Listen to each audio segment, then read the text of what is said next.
And we're rolling. Yay. What's up, Auntie? Hi, Pat. Welcome. Thank you very much. Want to warn you in advance, I'm a little bit hyper and manic.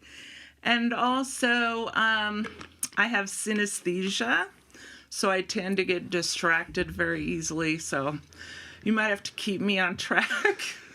Yeah, right. Well, on this platform, as we call it, there's not much of a track. Okay. So we'll just go all over the place. Yeah, plus I see ghosts, I see dead people and aliens and stuff, so that's a little distracting. I know I'm weird. Not at all. And for those who don't know, you are indeed my Aunt Dani. That's right. So to the world, you're Danielle Sorenson, but to me, you're my Aunt Dani. Right. Forever. And I love you so much, my handsome nephew. Oh, thank you. I'm going to get emotional over here. I'm very emotional, too. I cry all the time, and I think you get that from me. Yeah. Sorry about that. I can barely hold it back sometimes. I'm like, Me, too. But it's all good. I'd rather be emotional than be a cold-hearted piece of shit. Doesn't feel anything, right? Yeah. Wow. Yes. I can certainly agree with that. Mm-hmm. So, shit. So, yesterday was Sunday. Mm-hmm. We were just kicking it and just talking, and it just goes where it goes. And I've been wanting to have you on to capture some of this stuff that we've talked about over the years. Thank you. You know, it's been on my mind, and it seemed like the right time. Yeah, before I die of COVID. Oh, no. No, none of that. Or the vaccine that I had that fucked me up really bad. So, yeah. Yeah. You better get me on here before, just to make sure. You've been having some problems with that? Yeah, you know, when I got here in July, I had just had the vaccine in April, and you saw me. My legs were swollen really huge. I couldn't even walk more than a few feet. My teeth have been breaking and falling out of my head. My hair's been falling out. I practically went blind. So I don't know if it's from COVID or the vaccine. We might have got a hot dose that day because it kind of screwed up everybody I was with at the time. So I don't know, but I'm gradually getting better. I think that if I wouldn't have come here, I probably would have died. I think you guys have really helped me a lot. I'm able to walk and move, and I actually danced the other night for the first time in over a year, and so, you know, that's a pretty good sign. I'm slowly getting better.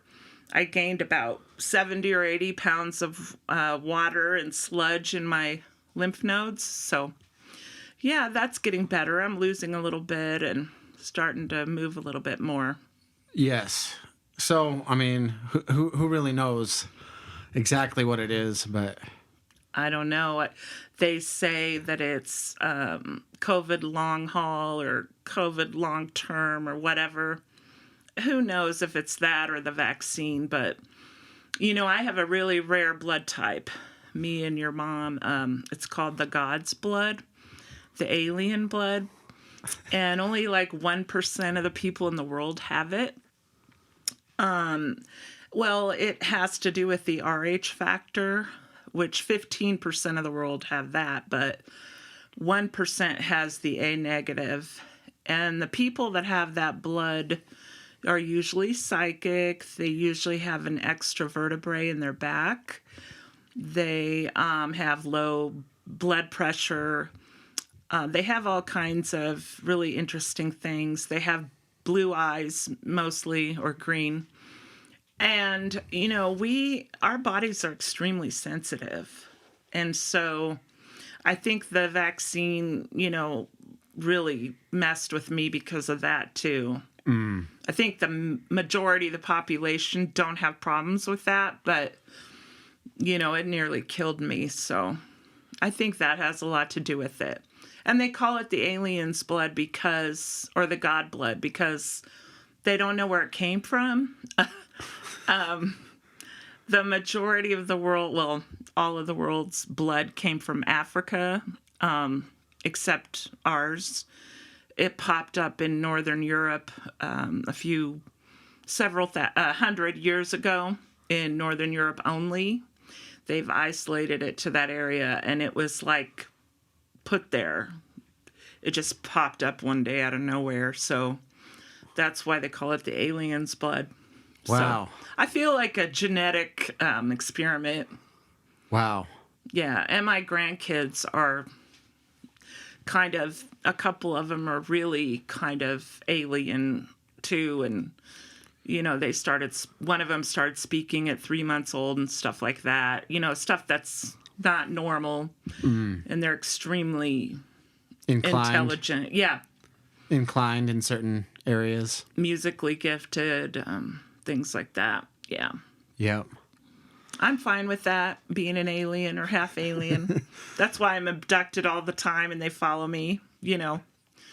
You've seen the pictures on my phone. It's like constantly, day and night. I have all these UFOs and stuff. Yeah. When did all that start? Do you remember, like, your earliest experience with the aliens, or what you consider to be the aliens? What's funny is your mom and I were looking at childhood pictures the other day, and there's a UFO right behind me in the picture, and this is an analog photo, not a digital photo on your phone, like a photo from way back in the day. Way back in the 70s. And I was like 12 and your mom was like 10, and I had never noticed it before. But there was a UFO, a cigar-shaped UFO, just sitting there behind us. Wow. But as far back as I can remember, God, I've always been psychic and stuff. I used to see things, interdimensional beings. So it's hard to say, in the beginning it was hard to figure out if they were ghosts or aliens. And still sometimes, because all aliens are to me are interdimensional beings. And I think most of them don't fly here, from outer space, some other planet. I think they come from another dimension through like a portal. It makes more sense. Yeah. If it were to make any sense, if you were to be open-minded enough to try to make sense of it, like the interstellar travel and all that, we were always like, how is that even possible? Because even if you could live to be, you'd have to be alive for generation upon generation upon generation to even reach another star system. Right. Because the amount of time it takes to travel. So if we were to be visited by something beyond, it would almost make sense to be like outside the threshold of 3 dimensions, Yeah, where absolutely. the limitations of the 3-dimensional. There's no way. No. And I've always known that even before they started communicating and telling me things. I've had experiences as far back as your question, probably 12, 13, but I was originally, conscious and abducted with my daughter, I would say 1996.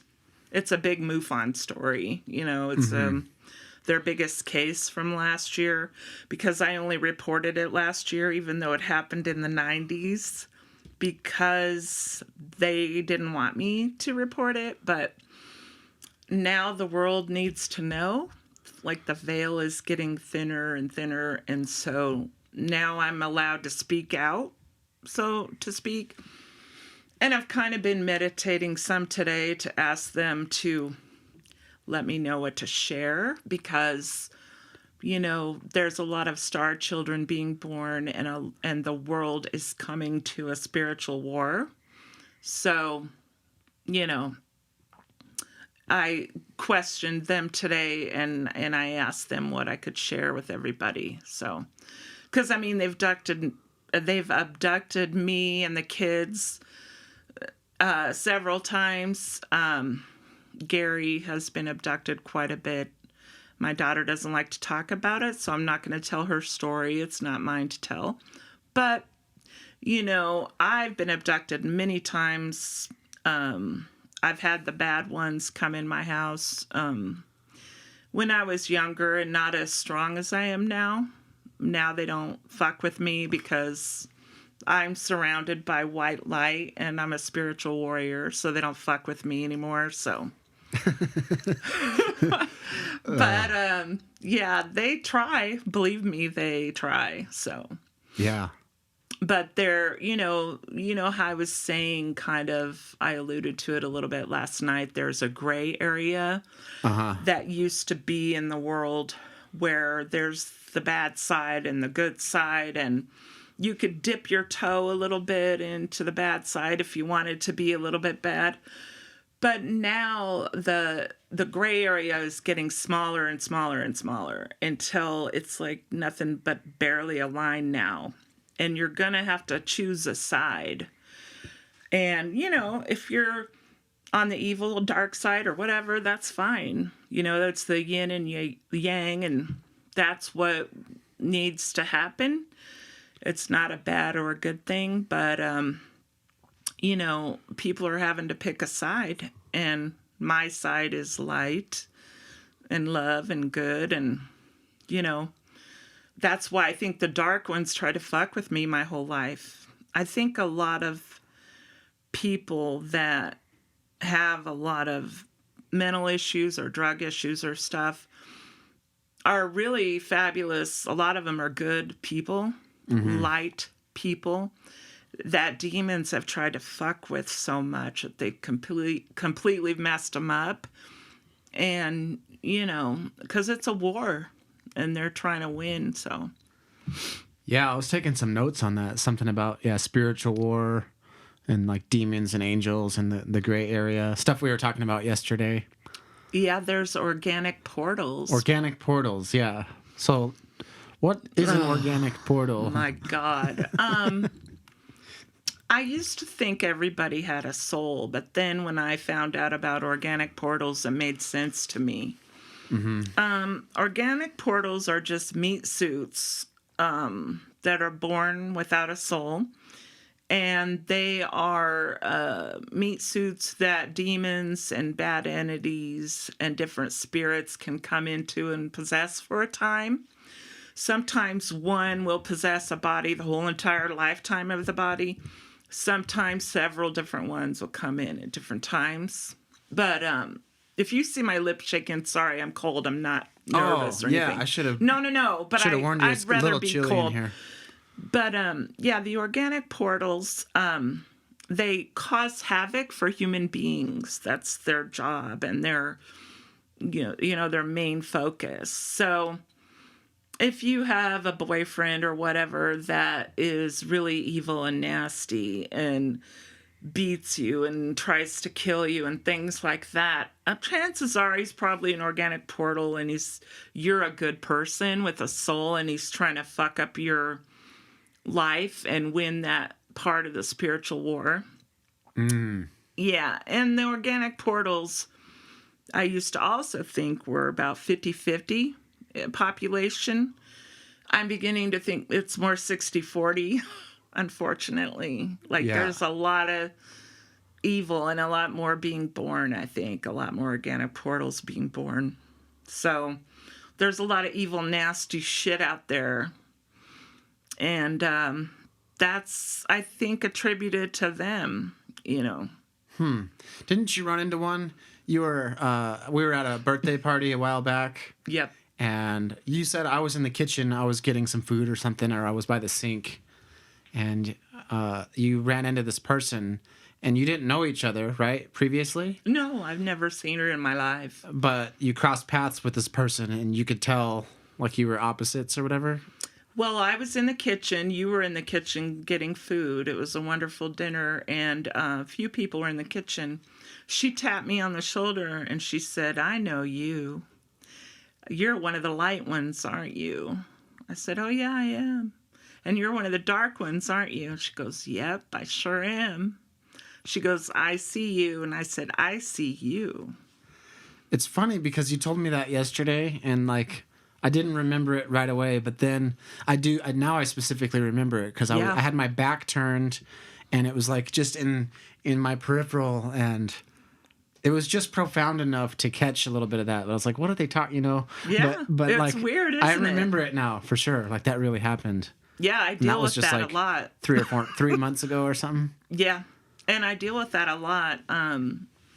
There was and she may not have been in organic portal. She may just have been on the dark side. But, I think she might have been in organic portal. And she pointed you out. She pointed me out, came up to me. I don't mess with anybody. I'm live and let live. And she's like, hey, you're one of the light ones, aren't you? Because I shine, all the light ones shine. So That's right. we light up the dark. And it irritates them. Yeah. Because the dark can't invade the light. The light kills the dark. Like, as soon as you turn it on, the darkness is gone, and that's it. So it irritates the shit out of them. But that's what I want people to know also during this time. If they feel like they're fighting a spiritual battle or whatever, there's no way that the dark is going to win. So they can't. It's impossible. So I want them to know that. And I want them to hang in there, And if anybody needs me, you're going to put, I think, my information at the end of this. I mean, I'm there for all the light workers there out in the world, anytime, day or night. That's part of my karma or whatever, even though I don't really believe in karma anymore, but that's my thing. Yes. But organic portals are pretty wicked. But only if you're afraid of them. That's another thing I want to tell people. They feed on fear. Like, when you're in a fight with somebody and you're arguing and yelling, the more you argue and yell and the feelings get amped up, the more powerful it is. And the more the other person gets amped up and pissed off, right? But if you stop for a second and you say, I love you. We're on the same team. I don't want to fight with you. You take away that fear and anger, they have nothing to feed on. And then the dark ones are like, wait a minute, I want to be pissed off. I want to feed off of you, you know? But then another light person will be like, okay, I love you too. It's okay. We're a team. I get it, Yeah. And you gotta do that. And that's why I don't drink alcohol very often, because it's a very low frequency. And if you noticed in bars, there's all these fights all the time. Yep. Because, demons and dark entities hang out in bars all the time. They're everywhere, Yeah. Waiting to jump in a body and start a fight and shove somebody and push them. And they can jump in because you're drunk and you're not all the way checked in, So I party once in a while, but I mean, I don't really like alcohol because, you lose your self-control. Yeah, I feel that. I'd rather do shrooms or something else. Yeah, which in a sense you lose self-control, but it's almost like you're more self-aware. Like you're so self-aware that you're you're not in control of the high or whatever, but you're like super self-aware. And it's weird with synesthesia, because synesthesia is kind of like having like a couple things happen at once. So instead of like seeing the color blue, I can also see the color blue and smell it. It smells like oranges. Or I can hear a letter like you're writing to me. I can hear music while I'm reading it, depending on different things. Yep. So the thing with synesthesia, now I forgot where the hell I was going with that. Oh, the shrooms. Yeah. So I've only done acid twice in my life. It's because synesthesia is like I'm on acid all the time. Yep. And the first time I did acid, it was really good because with the synesthesia, it kind of just, took it away and made me kind of normal and deep and a really great place. But the second time I did acid, it made my synesthesia so bad, like I was flipping the fuck out. And I had to call Grandpa. And he had never done a drug in his life. And I called him at 3 a.m. and I had to have him talk me off the ledge because I couldn't stop praying to God. Yeah. I was so connected to the source that I couldn't do anything but be connected. So I was going to be locked in a mental ward or something if he didn't talk me down. And, you know, we talked about philosophy and everything all night and what, you know, I was seeing while I was tripping and what I was thinking and feeling. And he was fascinated with that. I'm sure he was. But then, you know, he never mentioned it to me the next day. He's such a good person. You know, he never held it against me. He never said a word about it. Yeah. He always used to say, you know, being your parent, your mom and I are just vessels for your soul to come through, to have your own experiences on this earth. So we don't own you. You know, you're not our property. You know, we're here to guide you, and you have your own journey to live, and that's what we did. So Yeah. And he never discouraged my or your mom's you know, anything we wanted to do. Never. If I said the world was purple, he'd be like, okay, if you think it is, then there's something there, you know? And so I think that's why my psychic abilities lasted longer. Like a lot of kids have it, you know, but their parents discourage it or say it's an imaginary friend or something. Right. They never did that. They're like, just if you see them, you know, what are they saying, you know? Yeah, because kids are closer to the source. They just came from it. Oh, yeah, absolutely. So, and they talk about shit that they couldn't possibly make up. It's weird when they talk about their past lives, because I remember a lot of my past lives, and, you know, I think, this is my own personal opinion, this doesn't have to do with anything. My personal opinion with people that are transgender or homosexual or whatever is that I think in a past life, as far as them being transgender, going like male to female, my opinion is perhaps they were a female in their past life. They're still attached to that life, and they feel very strongly about it. Like, that's who they are, and they want to continue that. That's my personal opinion, but I mean, who knows? Could be, yeah, all kinds of things. I remember a lot of my past lives. I've been men and women. I prefer to be a woman. I wouldn't want to be a dude. But I have been, and I remember, you know. Don't you remember being born? Or before you were born? Yeah, and in fact, it was like a lightning storm and you were on a hill with somebody or something, or? Yeah, I was on a hill with Drew. I didn't know it was true until 2 years ago, but I always knew I was sitting on a hill with someone, and all these spirits were being born because they'd walk and step into a bolt of lightning, and they'd come back in like 5 minutes, and that was a whole entire lifetime. And it was kind of like a medium point, like this planet. And so I told him, I was sitting there with him, and I was like, I'll be right back. And I went and jumped in the lightning. And I found out a couple of years ago that he said, wait a minute, wait for me. And he jumped in right after me, but he was born 12 years later.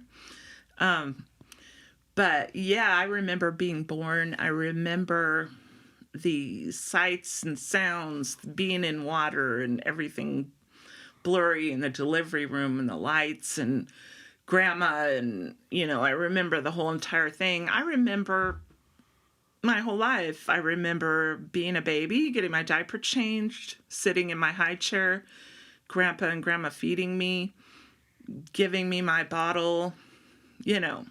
I remember one time I was standing in my crib. I was probably 9 or 10 months old, and all my consciousness suddenly hit.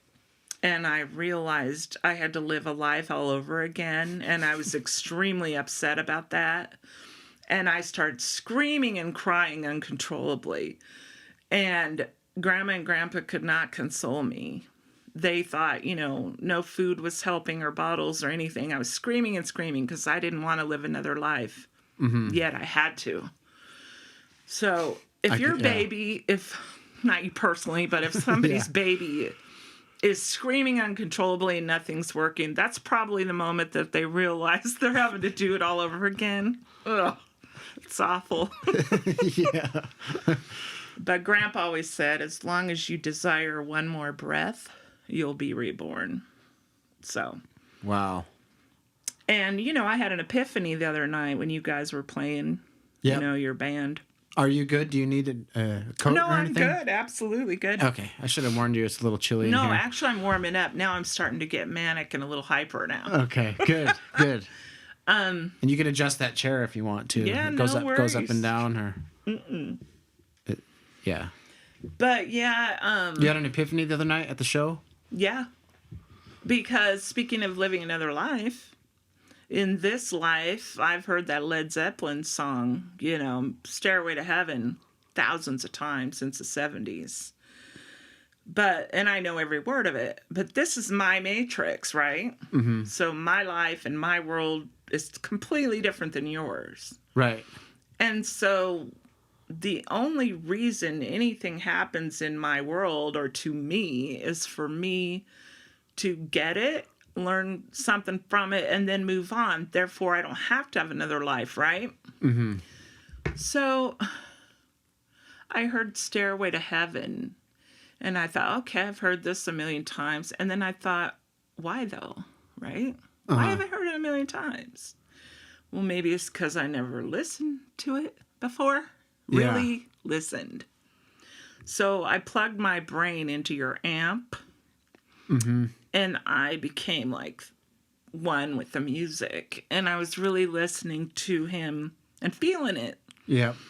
And he said, you know, whatever path you're on, whatever road you're on, you can change. And then when he said, when you finally hear it, that all is one and one is all, and that is it. And I was one, like... Yeah, one with that shit. One with everything. Everything. And I started crying, and I was like, God, and I was so grateful that I had that epiphany from you, my nephew, my handsome nephew. And, you know, talented and smart nephew, not just handsome. I don't want you to think it's all about looks in this family. No, thanks. I appreciate it. But, you know... I get it all from somewhere. You know, we, Grandpa, Grandma, you guys, we just have souls that we all reincarnate together over and over in different positions in the family, but soul groups reincarnate over and over. So, of course, you know, I had that with you, that epiphany, and that was wonderful. You taught me a valuable lesson the other night. Like, wow. You know, I was like... And you're a teacher, which is funny. You know, you're a teacher, and that is funny. How the hell did that happen? I don't know. And I mean, no, I know how it happened with you, but I'm thinking I was supposed to teach you stuff. I'm older. I'm your aunt.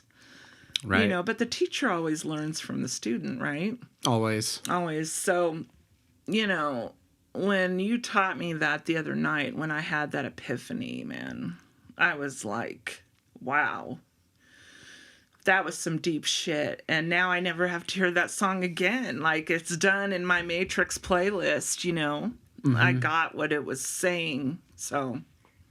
Like, of course you'll hear it again. Oh, yeah. But you get never again like I heard it. Like, heard it. Yeah, it's like becoming conscious or something, you know, like you just, like you wake up and you're like, oh shit, like I see it, you know? Yeah. Well, you know how, I think it was Eric Clapton or somebody, I don't remember, so don't hold me to that, but he said music runs through the universe like this microphone stand, and it's always been there and always will be, and musicians are just the ones that can reach in and pull it out and make sense of it. And I felt like I was in that, you know, where the music is, wherever that is. And I wasn't on drugs or drinking or nothing. I mean, this is my normal state of mind, as you know. I'm weird. But yeah, me too. Totally. Yeah, this world is just like, I've done it so many times that it's really old. And, I've realized that with things like, I'm like, this is strange. Like, how am I doing this? Like, whatever it is, when there's a strange situation or whatever, and you're like, well, like everything, or like you're like, how this doesn't even make any sense right now. But nothing really does when you think about it. When you try to add it all up, you're like, none of it makes any sense. No, and in fact, scientists say now that your brain doesn't really see or hear or anything like that. It just gives you hints on what you're supposed to do. You're supposed to take that and turn it a certain way and look at it a certain way, but it just gives you hints. And if you're missing those hints, then you're blind or deaf or whatever. And you can't process that information. But there have been people who have made themselves see after they've been blind. Mm-hmm. They've reprogrammed their brains to do that. They've found that. So your mind is limitless. Like, you use 10% of it or whatever. The aliens taught me a lot of that. I was like levitating stuff with my mind with them and, doing all kinds of things that I didn't think was possible. Right. But I think, yeah, we do use a lot more of our brain than we think, just not all at once. Mm-hmm. It'd be like turning on your computer and using every single program and every single function all at once. The computer, it wouldn't really work, and nor would you need to do that. It would be too many things. So, right. Like sitting here talking to you, there's a whole bunch of my brain that doesn't need to be on right now because I don't need those parts of it. It needs to focus on the task at hand. But that's where I have a problem with focusing since COVID. Yeah. Yeah, there are situations where your other parts of your mind open up, and I don't know, it's crazy. Yeah, they've started to do tests on different psychics and stuff, and energy healers, and hooking them up to MRIs and different machines while they're doing their thing, and all these other parts of their brain light up that don't light up in other people. Mm-hmm. So they're starting to be validated finally. Yep. There's no limit to the mind. Like my grandson and I, for instance. I'm not the only psychic in the family, so one of my grandsons is psychic. So we were playing Battleship once when I was babysitting them. Mm-hmm. And we kind of accidentally came across the fact that whatever number and letter I was thinking of, he would call. And so I deliberately said, hey, why don't you focus on a number and a letter? Like, if your boat is on C4, think of C4 and send that to me. And I'll see if I can pick it up. And let's play Battleship psychically. So that's what we did. And the first game, between the two of us, we only had 4 misses in the whole game. Wow. And the ones that he did miss, like, he would say C4 and I was thinking G4 or D4. It was really, really close. Because they're all the same sound. Yeah, and we have played a game with no misses at all. And we've played other games with 1 miss or whatever. And then there was a time when I would go down and we'd practice other things too, like, words or colors or whatever. And he would get them all. He's a good receiver and I'm a good sender. Mm-hmm. And some people are senders and some are receivers and some are both. Right. Him and I are both. And I found out both Grandma and Grandpa are psychic too. So I got a double. And your mom is too, even though she doesn't really admit it much. She is completely psychic. And an empath. We pick up on the feelings of others. Yeah. But, yeah. So, I don't know. I lost my train of thought again for COVID, but we were talking about the mind going different places, and there's no limits to the mind. Right. And that baby, Leland, he is everything in the mind. Everything is about the mind. And Ariel, with her, everything is about the music and the notes and the tones. And she sounds like an angel. Like, you can play a song and she'll walk over to the piano and just play it without ever having played it before. She's never had a lesson or anything. So, the mind is weird and we don't understand it. But, yeah, I was supposed to go to Tucson today. And as you know, I had a really bad feeling about it. And the last time I ignored my bad feeling, bad stuff happened. Yep. So I called Grandma and I said I wasn't going to go. And she said she already knew. Like, she's psychic, Oh, wow. She already knew I wasn't going to go. Yeah. Like, back during the primaries when the president was going to run and there was like 20 Democrats and they hadn't picked Joe Biden or anybody yet. One morning, Grandma woke up from a dream and she just came walking in my room and she's like, Joe Biden's going to be the next president of the United States. And I was like, okay, whoever that is. I didn't remember he was, Yeah. With Obama or whatever. Just some guy in the background. Yeah, with all the other 19 of them. Mm-hmm. And we can talk about dreams too, but yeah, that's a whole other realm, whenever you want to. But yeah, Grandma's right with it. And Leland, my grandson, said, anytime you come over here, can we please do the psychic stuff? Because he wants to practice. So that's all it is, too. You got to practice your brain and keep it just like your body, Yeah, we were talking about dreams yesterday, and I hadn't had dreams in a while. I mean, I have dreams, but I have a hard time remembering them. But I had some dreams last night after we were talking about them. Awesome. They weren't. I'm really like, I didn't have any control over them or anything really, but not yet. It's just weird. Yeah, it's hard to even describe what was going on. Well, you spend a third of your life asleep, but that's another dimension. And there's different things you do in dreams. So I have dream control. In fact, that's how I met my boyfriend. At the time, we were jumping into each other's dreams and, doing all this crazy stuff together. And so, dreams, there's all these different levels. And you weren't sleeping together. He's on the other side. Other side of the country. Yeah, so you're jumping into each other's dreams from just, and thousands of miles apart. My ex-sister-in-law, Teddy, who lives in Las Vegas, was jumping in there too. Mm-hmm. And we would purposely meet up, and then the three of us would write down our dreams and send them to each other on Facebook Messenger at the exact same time. So we knew nobody was making it up and saying, oh, I was there too. Mm-hmm. We all had the exact same dreams and did the exact same thing. So, yeah. Wow.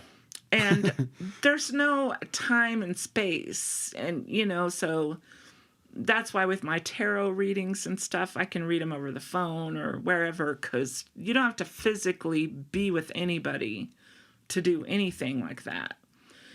So, yeah, dreams, there's different levels.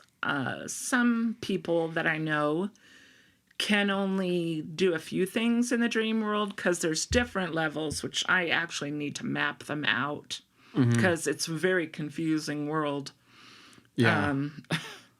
I mean, just imagine a world without a map. Yeah, that's why we were going to do a map. Yeah, it needs a map. Yeah, because basically here's a hell and here's a heaven and then there's all this stuff in between. And when you die, you actually go wherever you want to go or believe. So if you believe you're going to go to hell, that's where you're going to go for a while. Mm-hmm. Unless you figure it out that you don't have to be there. But so a lot of the things I do in the dream world is I take people to the other side. So, for instance, I was babysitting my grandkids once, and my daughter's neighbor, who I had only met once or twice, that night when I was spending the night there, she passed away and came to me in the dream world. And I said, where do you want to go? And because I am one of the souls that take people to the other side. And she said, I want to go to an island and sit there and wait on a beach with my feet in the sand until my husband comes too.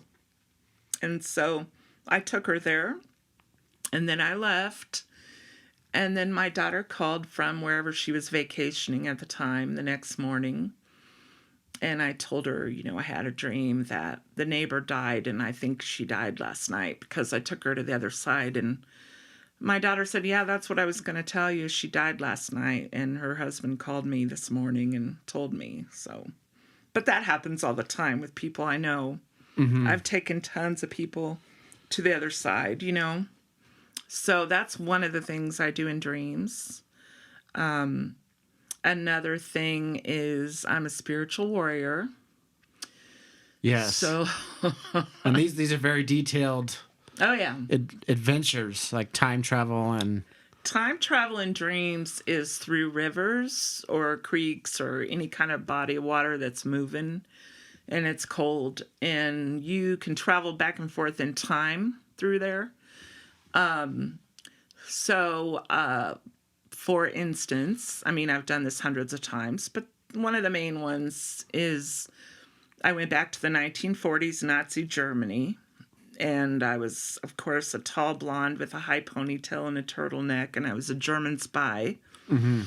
And I found these other 2 German spies that were my comrades, and they trusted me, and we took a walk, and I pulled a gun on them in my dream, mind you. Yes. And I shot them both in the back of the head and killed them, because if I wouldn't have, thousands and thousands of people would have died. And so then Drew was dreaming the same night, but he didn't go back to Nazi Germany in the 40s.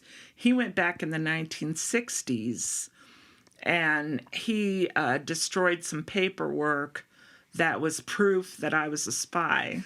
So he made it so I wasn't even there. So we actually did that, I believe, we believe, and, to help history, because there are so many... butterfly effect. What you call it? Yeah, but like dimensions and timelines. Timelines going on at once. I describe timelines like a rubber band ball. Mm-hmm. Like it's like a circular timeline. Yes, it is. So that's one timeline. Yes. But then there are tons and tons of them. Tons of them. Right. Spherical timelines. And I've had to do that several times. I've had to jump back and get it right because I fucked it up, or I didn't do what I was supposed to do. So I had to jump in again and again and again. And then other times, you fix it in one timeline, but it's awful in another one. Mm-hmm. But, and then another part that I do in dreams is jump into people's bodies, and I do things for them that they really can't do for themselves. Like right. We were so like talking when people perform like these, they black out and they have like they can't explain how they did something. Yes. Like when a mom pushes her car out of the water. Yes. When her kids are inside the car and she can't get them out, but she like drags a freaking car up the hill. Yes. And normally, superhuman strength type shit. And they just did something, and they black out and they're like, I have no idea how I did that. That's because I'm in there. Or another spiritual warrior is in there. Mm-hmm. Doing it for them because they can't, for instance. Yeah, and you've done this several times. Oh, yeah. Dozens of times. And so has my daughter. She can do that, too. But one of the times that I jumped in, which one was it I wanted to tell you? There's so many. Oh, my God. Oh, it was the woman. She was, I saw her running from a man. Mm-hmm. Running for her life, and he was chasing her with a knife, and no one was around, and I saw the whole scenario playing out to where he raped her and killed her, and she was dead. So she was running, and I had to stop that scenario before it happened. So he cornered her in some kind of corner that was like an old phone booth or a box or something, I don't know, but he was blocking the only way out, and it was very close quarters, and he had her pinned, and he had the knife to her. And she was thinking, I can't do this. I'm going to die. I'm going to die. And so I jumped in and I fought with him over the knife, and I grabbed it, and we twisted and twisted and twisted, and I stuck him in the gut with a knife in my dream, people. And and I could feel, I mean, it was the grossest thing I've ever done, because I could feel the knife slowly going in, because we were fighting over it. Like, he was pushing me back. Mm-hmm. So it was going... Inching in, just inching bit by bit. in, yeah. And I took everything I had in me and her to physically get that in there. And finally he released it and kind of collapsed. And then she started running, and I felt her mind going, I'm running away, I'm running away. And I had to tell her, no, you're not. He's dead. You're going to sit down. You're going to call the cops. You're going to tell them he was chasing you and attacking you, and you had to kill him in self-defense, and they will believe you. And then once she calmed down and said, okay, that's what I'm going to do, and she was thinking, I'm going to call the cops, I jumped out. So I do stuff like that. And my daughter does stuff like that, too. She fights demons. There are demons, just like in Nightmare on Elm Street, that you can bring back with you on accident. That's happened. But good will always win. So, I mean, I'm not worried about it. It's terrible at the time, and it's frightening. And, I mean, I get scared all the time. Yeah. People are like, well, you see ghosts all the time. Like, there's a couple of them here in the hallway over here. Yeah. And one of them's making himself known right outside the door, like trying to distract me and interested in what's going on, too. Right now. Yeah, right now. Yeah, oh yeah. And your mom has heard him. He said, hey, and grabbed your mom's shoulder and spun her around once. And I've heard him talking too, but... Yeah. So people are like, and I jump and I get freaked out, and they're like, well, why are you still scared of... And I'm like, just because I see them all the time doesn't mean they don't scare the shit out of me still, Yeah. So, yeah, it's crazy. I'm still scared of a lot of things, but I catch my breath, I calm myself, and I remember that they feed on fear, and I change it to love. So it's the same with the bad aliens. When I feel them overhead, I'm like... And I hear my ears ringing. That's a form of them listening in on your mind. If you hear your ears ringing a lot. Oh, shit. Yeah. Which yours probably do a lot, right? Because you've had an alien hover over you before, right? Yeah. A negative one. Yeah. I don't know what it was. Amy said she has seen something over me in my sleep before. And she don't make shit up. No. And she's seen stuff, too, a lot throughout her life, similar and just ghost experiences and just feelings. They want to hear you. You'll hear that ringing when they want to hear your thoughts. If you start thinking the word love over and over, that stops immediately. The ringing completely stops immediately. It sounds cliche, but it makes sense to me, because there's just nothing more. Oh, they can't stand Nothing can it. overcome that, No, it's like, I don't even really believe in holy water that much. It's like love is it. That's it. And you really, if you have it in you, you just feel it and think it. And they can't touch you. You're fucking... Force field, invincible. Force field. You're powerful as fuck. They can't do anything to you. Nothing. Wow. And there's different kinds of spiritual warriors, okay? There are, like, my daughter and my ex-sister-in-law and stuff and your mom, I think, who could never kill anything or anyone in the spirit world, a demon or anything. They just can't bring themselves to kill another living thing, right? Right. But their job as a spiritual angel or whatever is like, once a person needs help, they go and pull them out of that situation.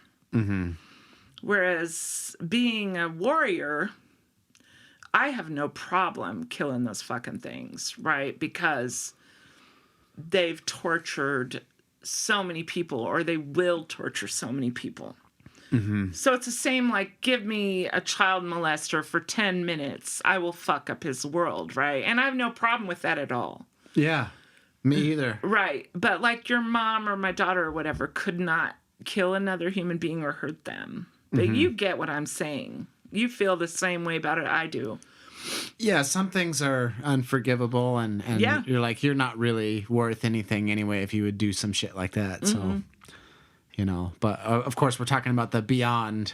Right. But even in this life, you know, Yeah. I'm like, you know, I would never hurt anybody, but if it came down to it in An organic portal. in a crazy situation, you know, or Yeah. you always feel differently if it was your kid or your girlfriend or whatever. Yeah. But it is. Let me tell you why that most people don't understand. Look at life and God and the universe and everything that exists, like the human body. Yeah. We're made in its image, right?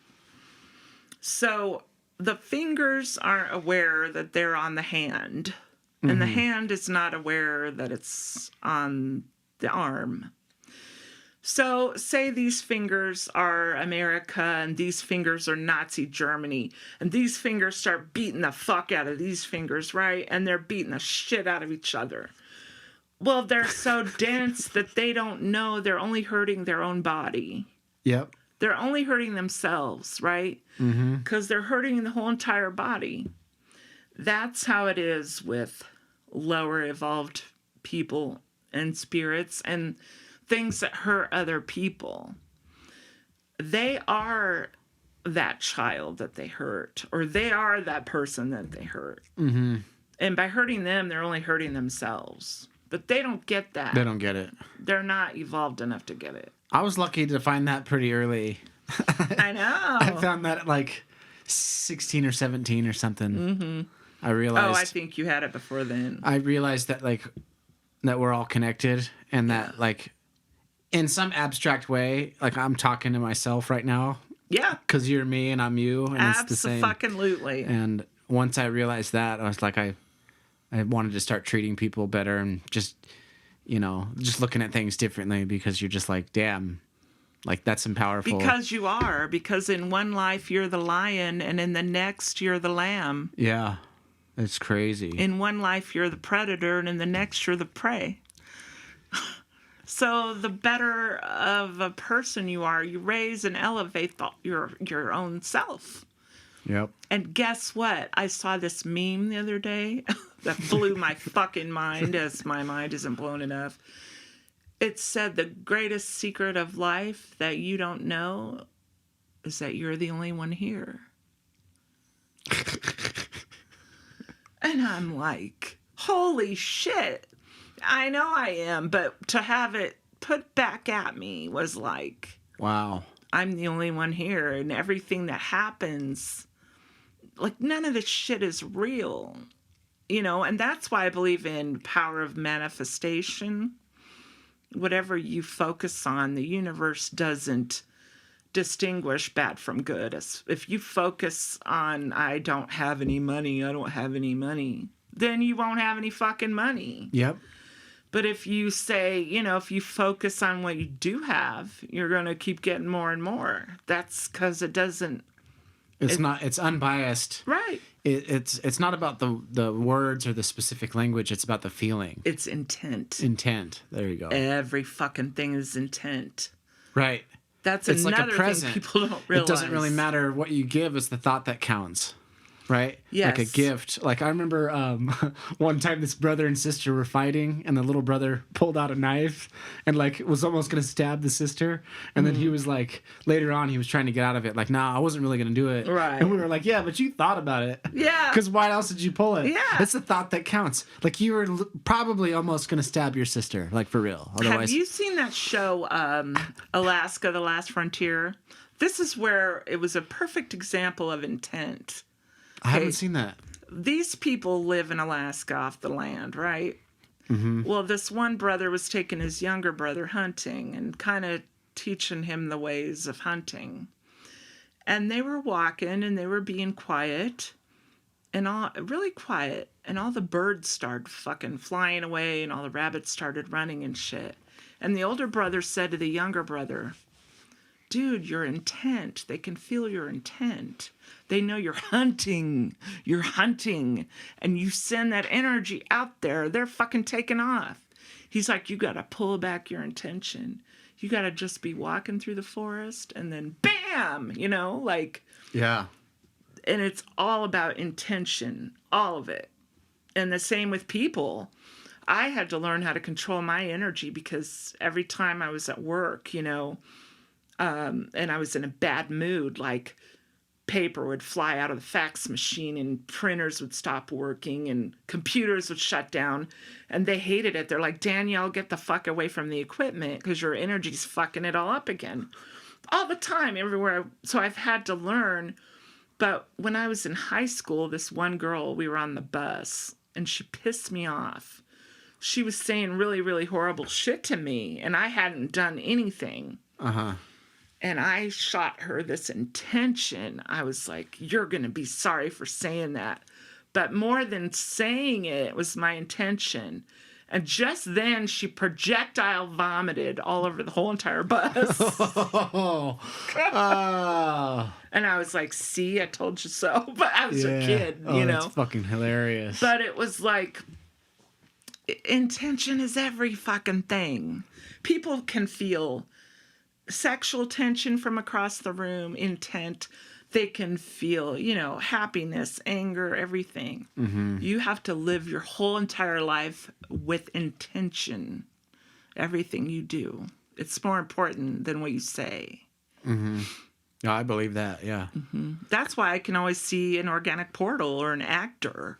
Or I know when somebody's full of shit. Empath. An empath can feel intention. Oh, yeah. Mm-hmm. So and most people can, like, even if you're just somewhat intuitive at all, like, you know, you can usually feel that. That's what I tell people, you know.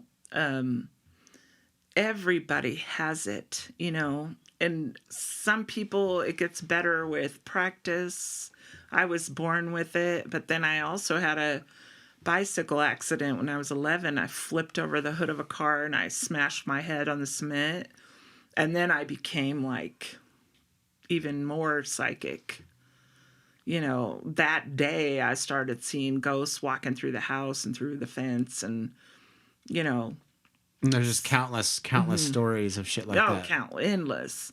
I had to turn it off when I was like 16 because the evil ones were coming too. You know, I didn't want to see them. I would look up and there'd be these scary ass fucking ghosts looking in the window at me like this, you know. And I would lock myself in the bathroom and cry. I was like 15, 16 and, you know, I was like, I couldn't deal with this. So finally I was like, you know what? I'm not going to see any of them, right? Mm-hmm.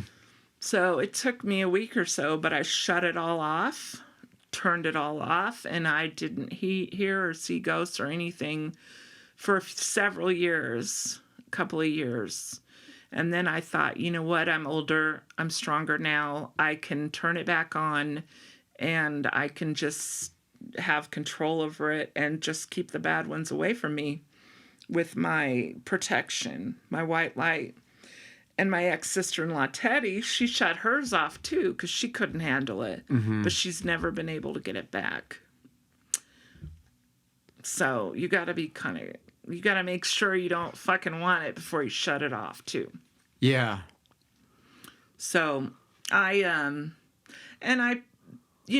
would practice Wicca, or I would try all these things when I was younger, trying to figure out what's going on with me and stuff, and different religions and different things. But, you know, I finally heard this saying, and it made total sense to me, is that religion follows the messengers, mm-hmm. and spirituality follows the message.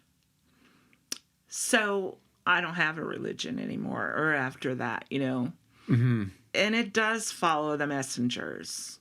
And I mean, religions are like the spokes on a wheel, you know, and the center is God or the universe or whatever you believe in. Right.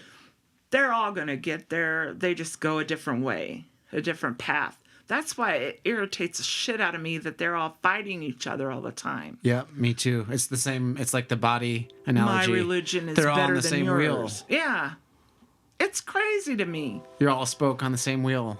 Yeah, it's totally insane to me. I don't get it. I don't get that thinking at all. How can you be so sure in your belief and so I don't know how to say this, but like how can you think you're the only one? Mm-hmm. And then the 144,000 that are going to be saved at the end, the Bible says. Yeah. How do you know you're going to be one of those? What a small number. Yeah. For all of the billions of people who've ever existed. And the Bible, I've read it, and, it was written for the people during that time. Sure. There was chaos and anarchy and all kinds of crazy shit going on, and they had to get control over it. And they didn't have the knowledge or self-awareness or the tools we have now. Plus, the Old Testament it's really hard to read. It doesn't make a lot of sense. But as soon as Jesus was born, the New Testament makes a lot of sense to me. But, I think, this is another thing, I think that if you read that book, Chariots of Fire, and it talks about that, Enoch and even Jesus and different people from the Bible were actually interdimensional beings, like aliens, so to speak. Mm-hmm. They came from the sky. There was fire, they did all this miraculous things, and they disappeared and reappeared, and, they are totally interdimensional beings. And I believe Jesus was born and was there, and, I cried and cried and cried when, they persecuted Jesus, and I think about how terrible man is to man. Like, it's just fucking horrible. But he let them do it, to teach everybody. But, that's a whole other thing. But I believe he was an interdimensional being. And some people need religion. Yeah. Especially if they're new in lives. They haven't had that many lives or experiences, and, they need religion, something to guide them, Yep. I don't knock anybody. I don't judge anybody. So whatever it is that gets you through the day. Yep. If it's religion or weed or whatever it is, go for it. Life's hard enough. Uh-huh. Being a person is fucking hard. So I'm not going to judge you, if you want to be religious. But just don't put it on someone else. Don't persecute their religion. Right. Mm-hmm. Don't kill them because they're Jews or Islamic or whatever, Yeah, I've come to the conclusion, at least, I don't know. I guess it's been a while. Maybe it's been forever. But at some point, it's just you got to hold yourself accountable. And not just in the physical world, but it's all about being accountable. Yeah. And choosing not to react, but to respond, to interpret things, and yeah, because if you react, not fly off the fucking deep end. The other person has control over you. Yep. I tried to explain that to my son when he was 10 years old, and he was on the school bus, and this kid got him kicked off the bus every day because he called me a bitch, your mom's a bitch. Yep. And then Gary would get all upset and scream and yell and hit him and get kicked off the bus. And this went on for a week, and I kept telling him, this kid has power over you and control over you. He can get you kicked off the bus anytime he wants to. Yep. Because you can't control your reactions, and you have no self-control. And if you don't learn how to control yourself, someone else will control you. Yep. And that's exactly where he is right now. My son's in prison right now. Yep. My daughter is at the opposite end of the spectrum, has her total shit together, everything is together. She's a life coach and married to a colonel in the military. She's got her shit together for the material world. Yep. And he's at the other end, but because he had impulse control. He was born, with no oxygen, and it affected that part of his brain where the impulse control. And he had no control over himself. And when you don't have control, someone else will control you. Yep. And there he is. It's like we all have to follow rules. He's like, well, I don't want to follow rules, and I'm a rebel. And I said, well, look at all the rules you're following now. Yeah, yeah. Everybody has to follow rules in every society. Yep. Or even the rules of nature. Yeah. Even if you're like, fuck society, you're going to go live out in the woods. You have to follow the rules of the sun and the birds and predators. You don't have to, but if you don't, you'll die. Yeah. So you don't have to stop at a red light. Yeah, you don't have to. But if you don't, you're going to suffer the consequences. You're either going to get in a wreck or you're going to get a ticket or whatever. Yep. But it's like that thing. But he didn't get it. Like, being a rebel to some people is just thinking you can do whatever you want, whenever you want. And then now he gets it, because now he can't do anything. He can't shit without them telling him it's okay, Yep. Can't open a door when you want. And I don't want anyone telling me what to do. Fuck no. So I follow the basic rules that I have to do, the basic laws to get by. And, I don't impose stuff on anybody else. And I mind my own business because I want my freedom. Yep. I can relate. Yeah. Shit, dude. Yeah, you can. It's that Lehmkuhl DNA freedom, Yep. Absolutely. And I wish my son had impulse control. I mean, we all have our cross to bear, and that's mine right there. I mean, if you add up the total of, and he wasn't raised by some weird psychotic mom. Like, he was raised a normal childhood. Mm-hmm. I didn't talk about ghosts or aliens or anything. I was too busy with PTA meetings and all that shit. Like, he had pretty much a normal thing, except for when we were almost abducted. He was with me a couple of times, and then my daughter and I were abducted, but then still we didn't talk about it that much. Yeah. So he had a normal life just like her. And, I laid out this. One day I just had it with him, and I laid out two paths in the middle of the living room floor. And I laid out an easy path of little trucks and rocks and stuff. And then this hard path that was twisting and turning and boulders in the way and crazy stuff. And he was like 8 or 10. Mm-hmm. And I said, Gary, seriously, you've been getting in trouble and shit. Here's the destination at the end of these two roads. You can take the easy path, or you could take the hard path with all the boulders and shit in your way. Yep. And I want you to decide today which path you're going to take.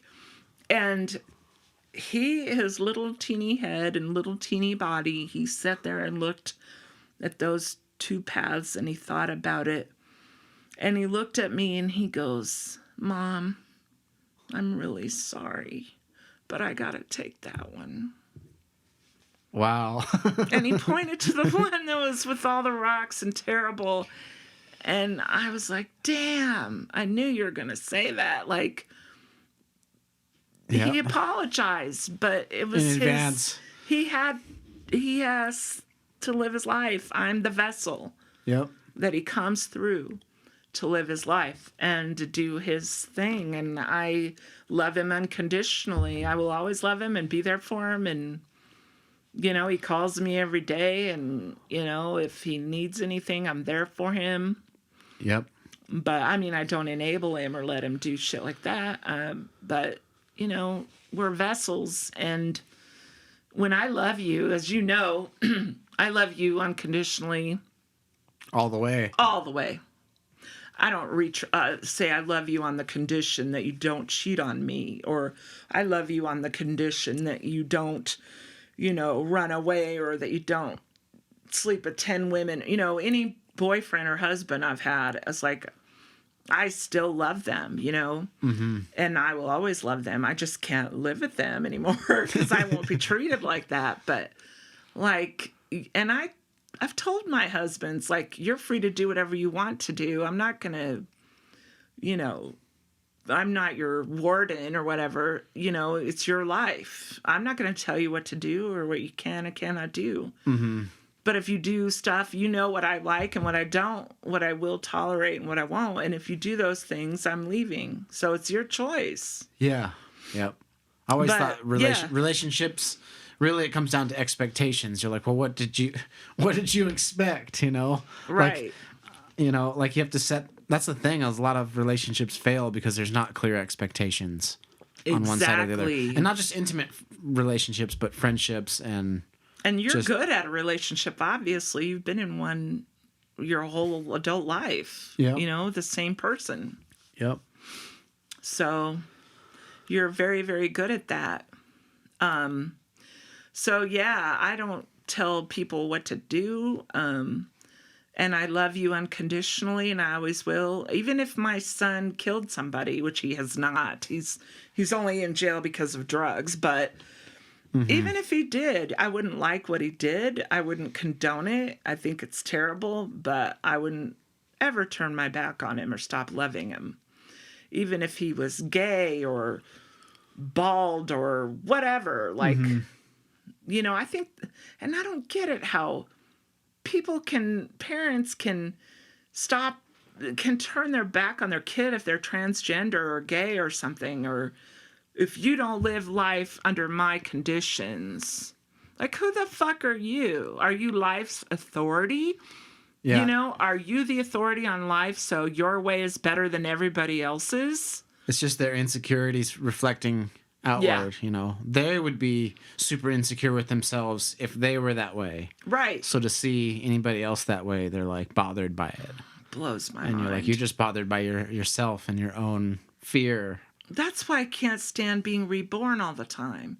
It's not that I'm above people. It's just that I've seen it so many times. I am sick of it. You know, I am sick of people treating each other like shit.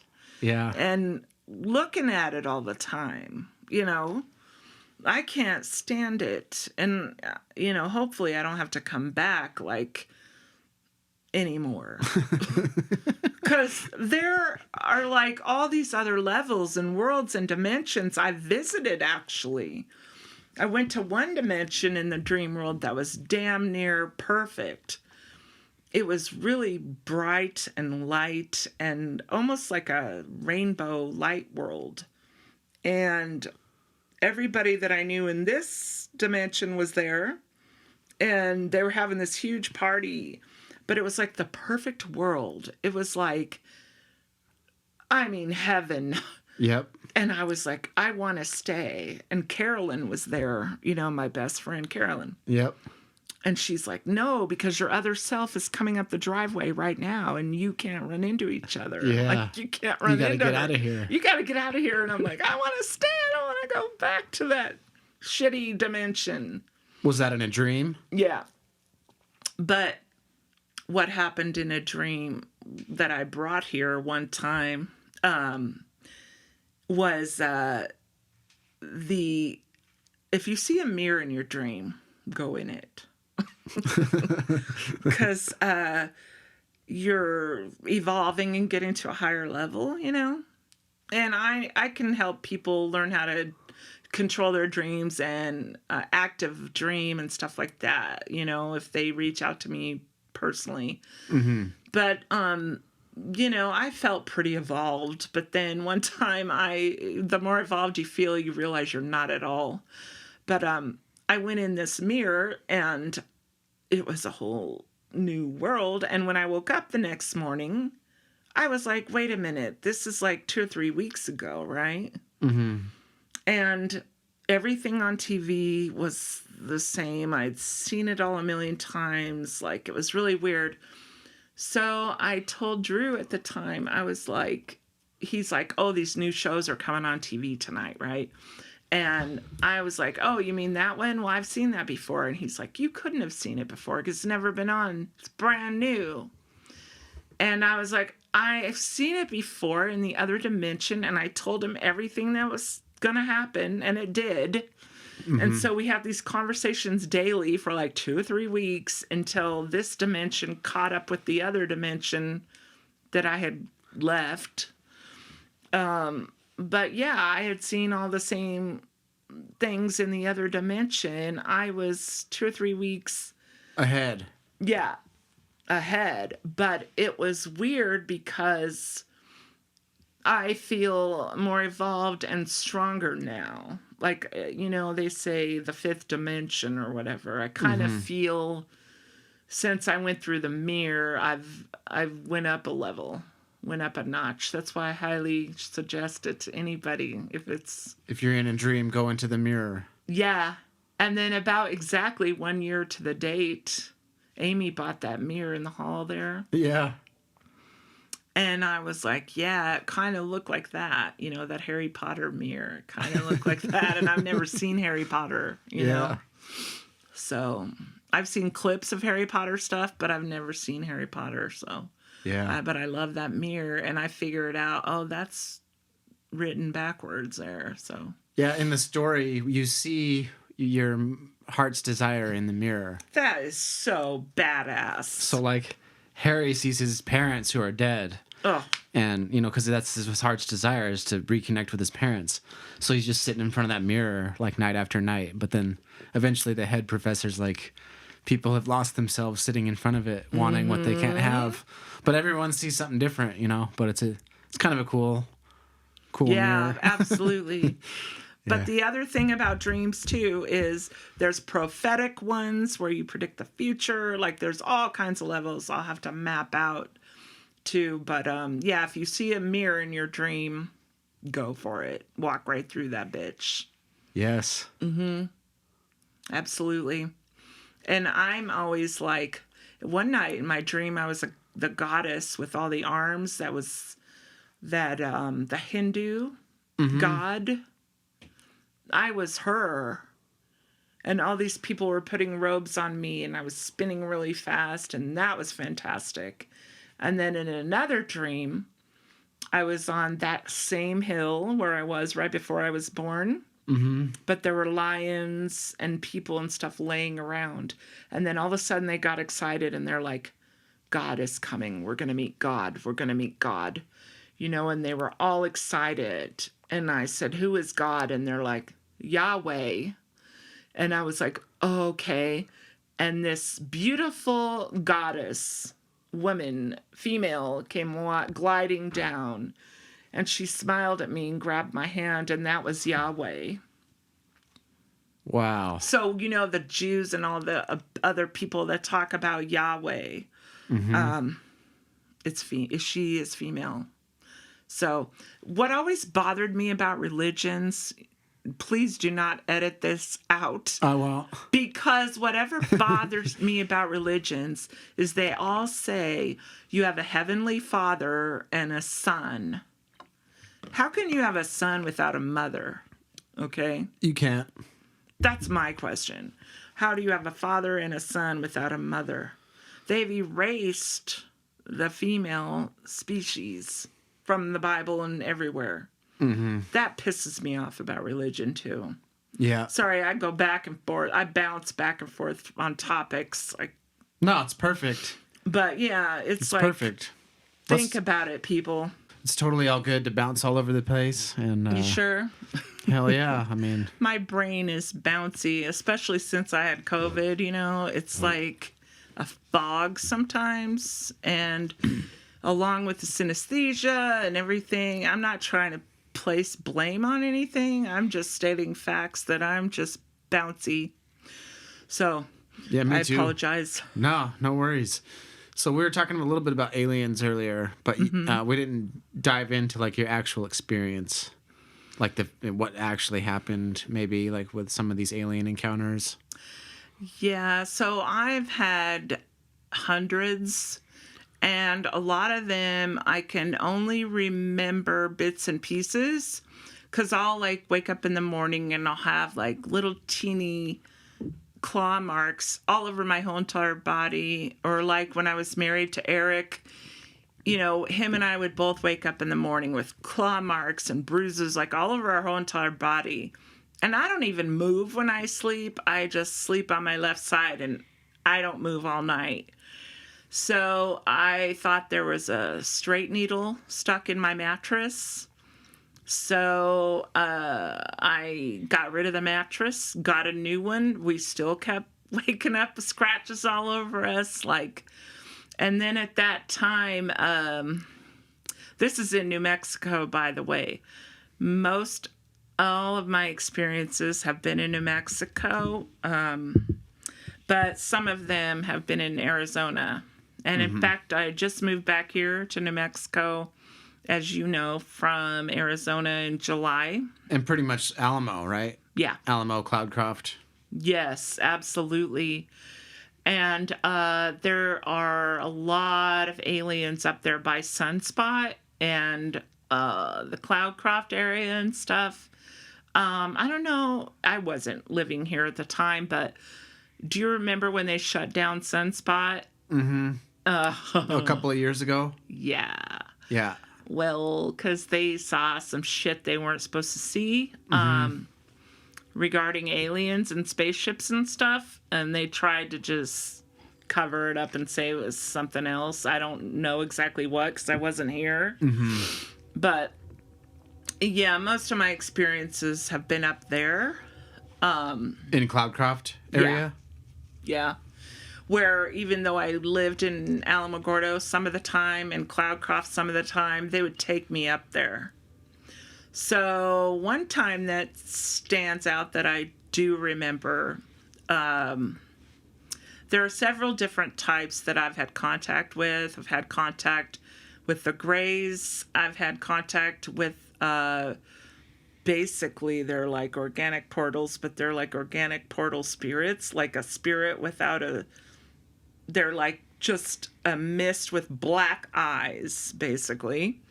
And they're extremely dark. They tried to take Gary when he was a little kid. And I woke up in the middle of the night. I heard a bunch of commotion. And I tried to wake my husband up, and he wouldn't wake up at all. It was like he was in a coma. I was screaming and yelling. And it's like they dosed him with something. Yeah. They put a spell over him. Yeah, and it doesn't work on me. And I went out in my living room, and a whole bunch of them were in there, without eyes.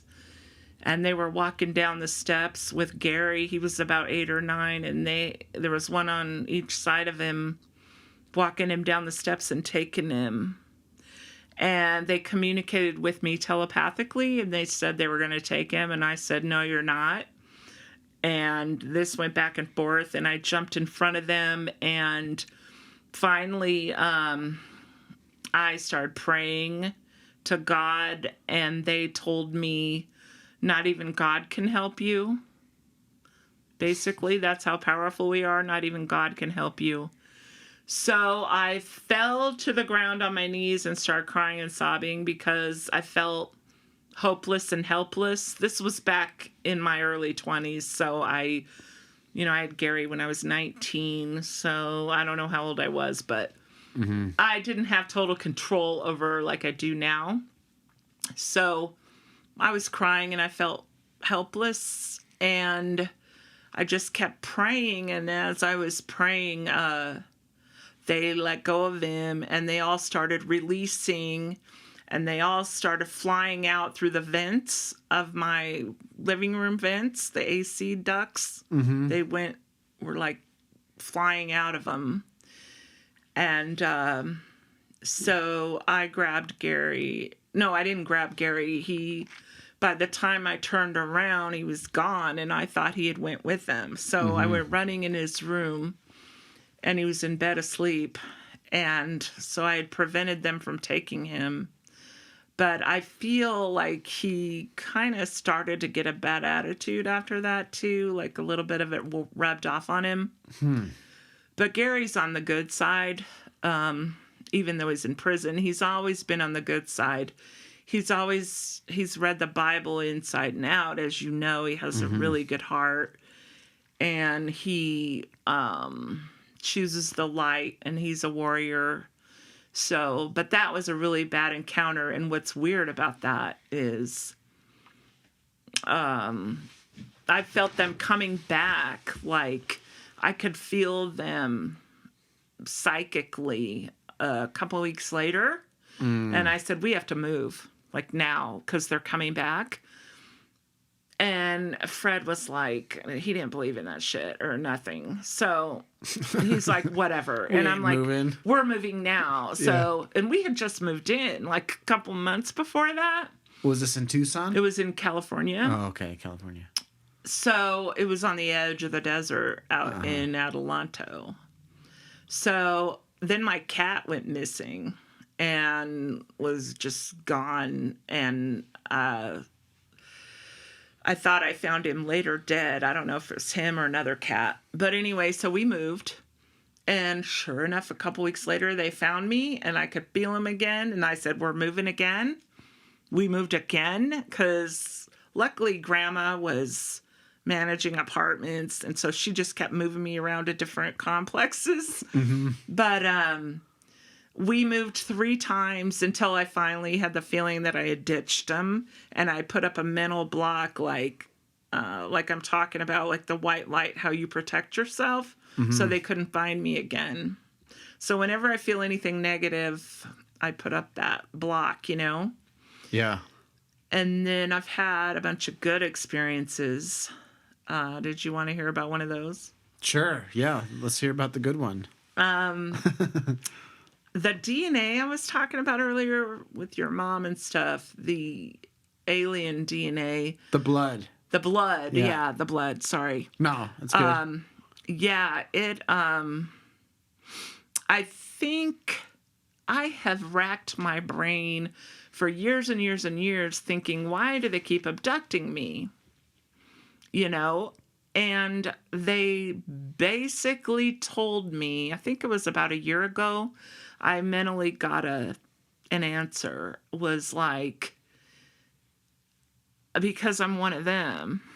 So I'm here in a physical body seeing what it's like to be a person. And every time they abduct me, they kind of download information. And it's like I'm reporting back to them. I know that sounds fucking nuts, but that's kind of what it is. So, you know, they've done all the experiments, you know, and everything. And I think they've been trying to make me a better version of myself. And every time I get abducted, I have like more powers or whatever. And so I feel like, you know, I'm kind of one of them. And so I report back and I have to see what it's like to be in a human body. But so anyway, the good ones that one time were up near Sunspot, they took me up there. And mind you, I wasn't asleep or anything. I was getting ready for bed. I was putting on my pajamas.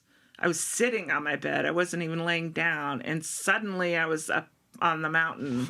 And I was like, what the fuck just happened? Like, yeah, I'm not dreaming. I was sitting in my room and now I'm gone. Wow. They're so powerful. And there was a bunch of them, 7 or 8 of them that came like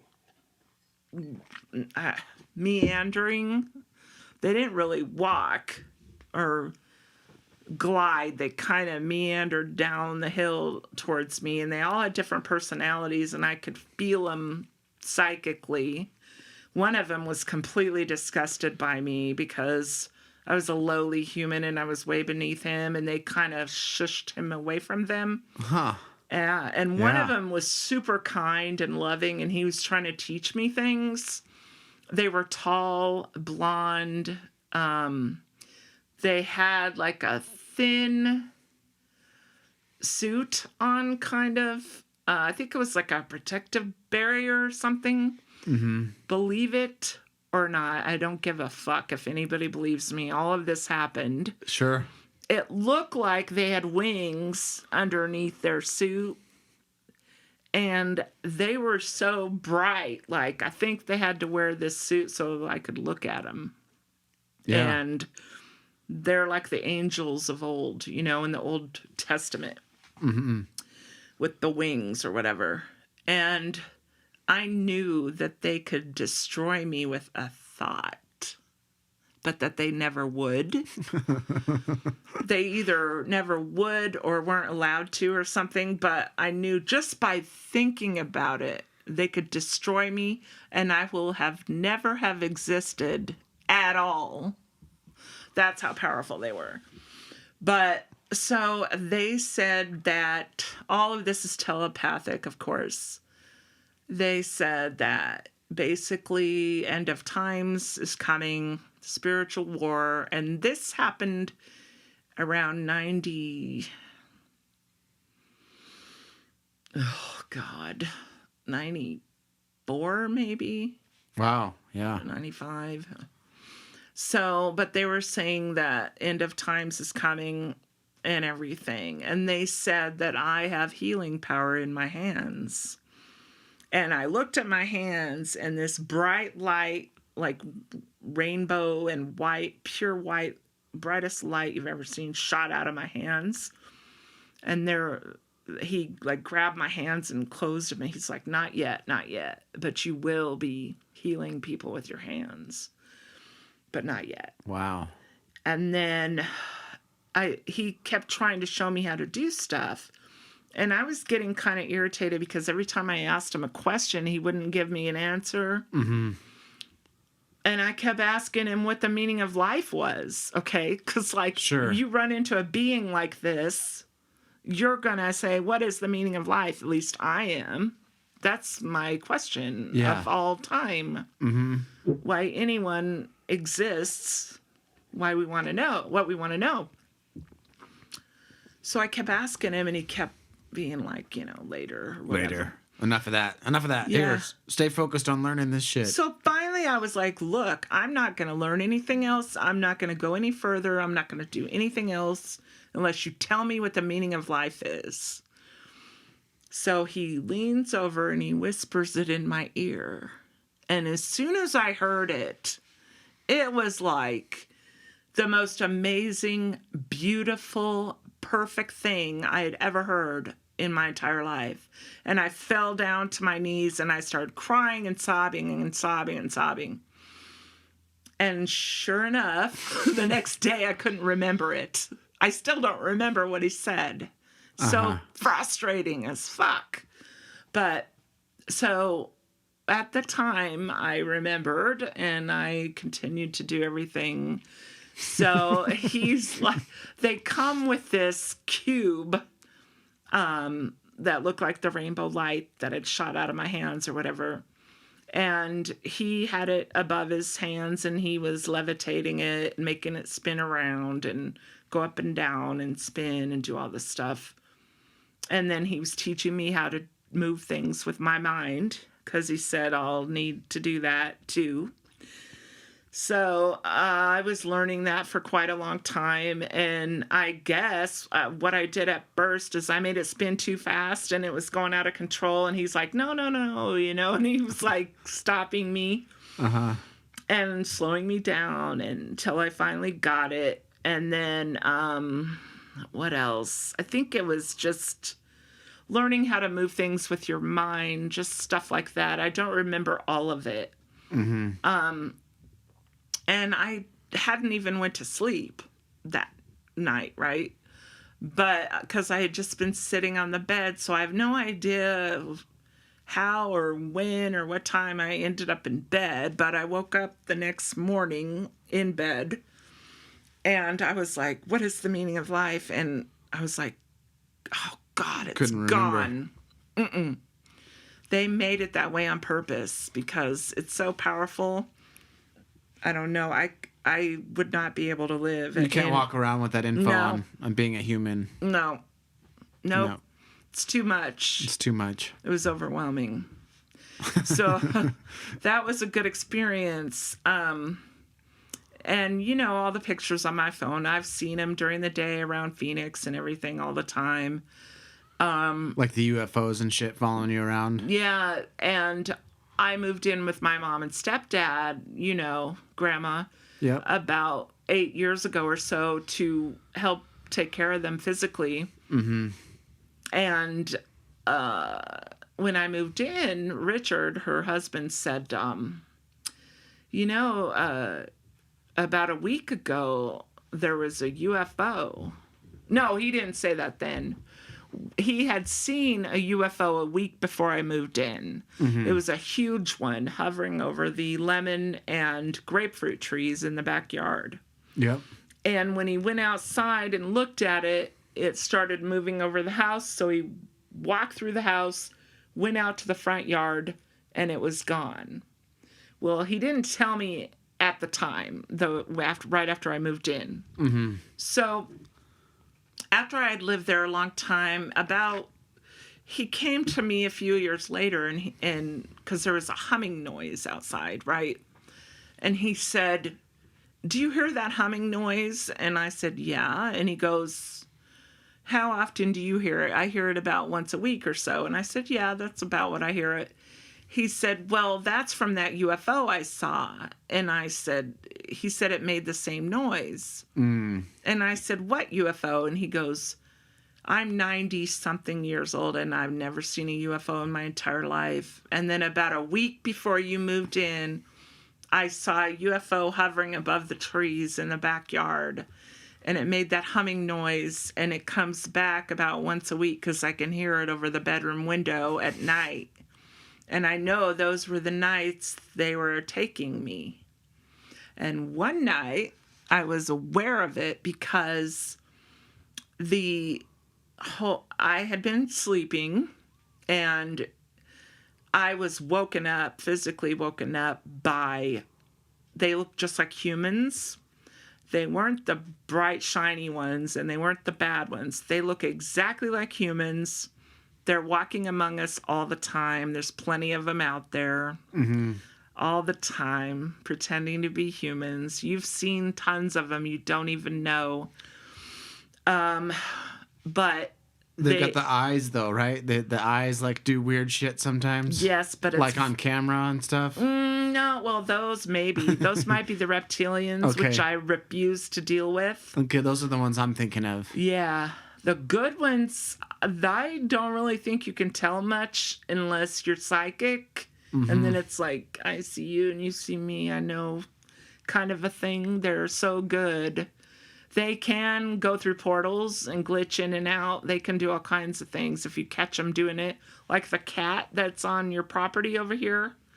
I saw him go through the portal. Me and your mom both the other day. There's a portal at the end of your property here. He was walking right in front of us, and he fucking disappeared right in front of us. Toby did. Oh, yeah. And I was like, that fucker went right into a portal. And I went over to the portal, and I heard a humming noise, and I got really dizzy and sick to my stomach. I'll take you over there. Oh, wow. It's fucking nuts. It's right on the other side of your gate over here. Gnarly. Yeah. So, yeah, those people, I use that loosely. They're very people-like. They're alien. They're from another dimension, but they're taking our form. It's kind of like if you research Roosevelt, our president, Roosevelt, mm-hmm. There was an alien that came, or was it Eisenhower? It was Eisenhower. There was an alien that came to visit him and tell him all this stuff. Do you remember that? Have you read about that? You know what? There's an American Horror Story. It's like the newest version, the newest season so far of American Horror Story. And they're covering all this shit, kind of like in the story. According to Eisenhower's granddaughter. But yeah, it's kind of crazy. According to Eisenhower's granddaughter, and all of those other people said that this dude really showed up. He was a consultant to the White House for 3 years. His name was Thor something. Mm-hmm. And he's one of the Watchers. He's told Eisenhower that if he doesn't fix the world soon, we're going to kill ourselves. And no one listened, of course, so he left after 3 years, discouraged. Mm-hmm. Anyway, they look like him. They're pretty good looking, and they are appealing and not threatening in any way. Their spaceship, so to speak, their whatever, I don't know what else to call it. How they get around. Their mode of transportation was in the backyard above the lemon trees and grapefruit trees.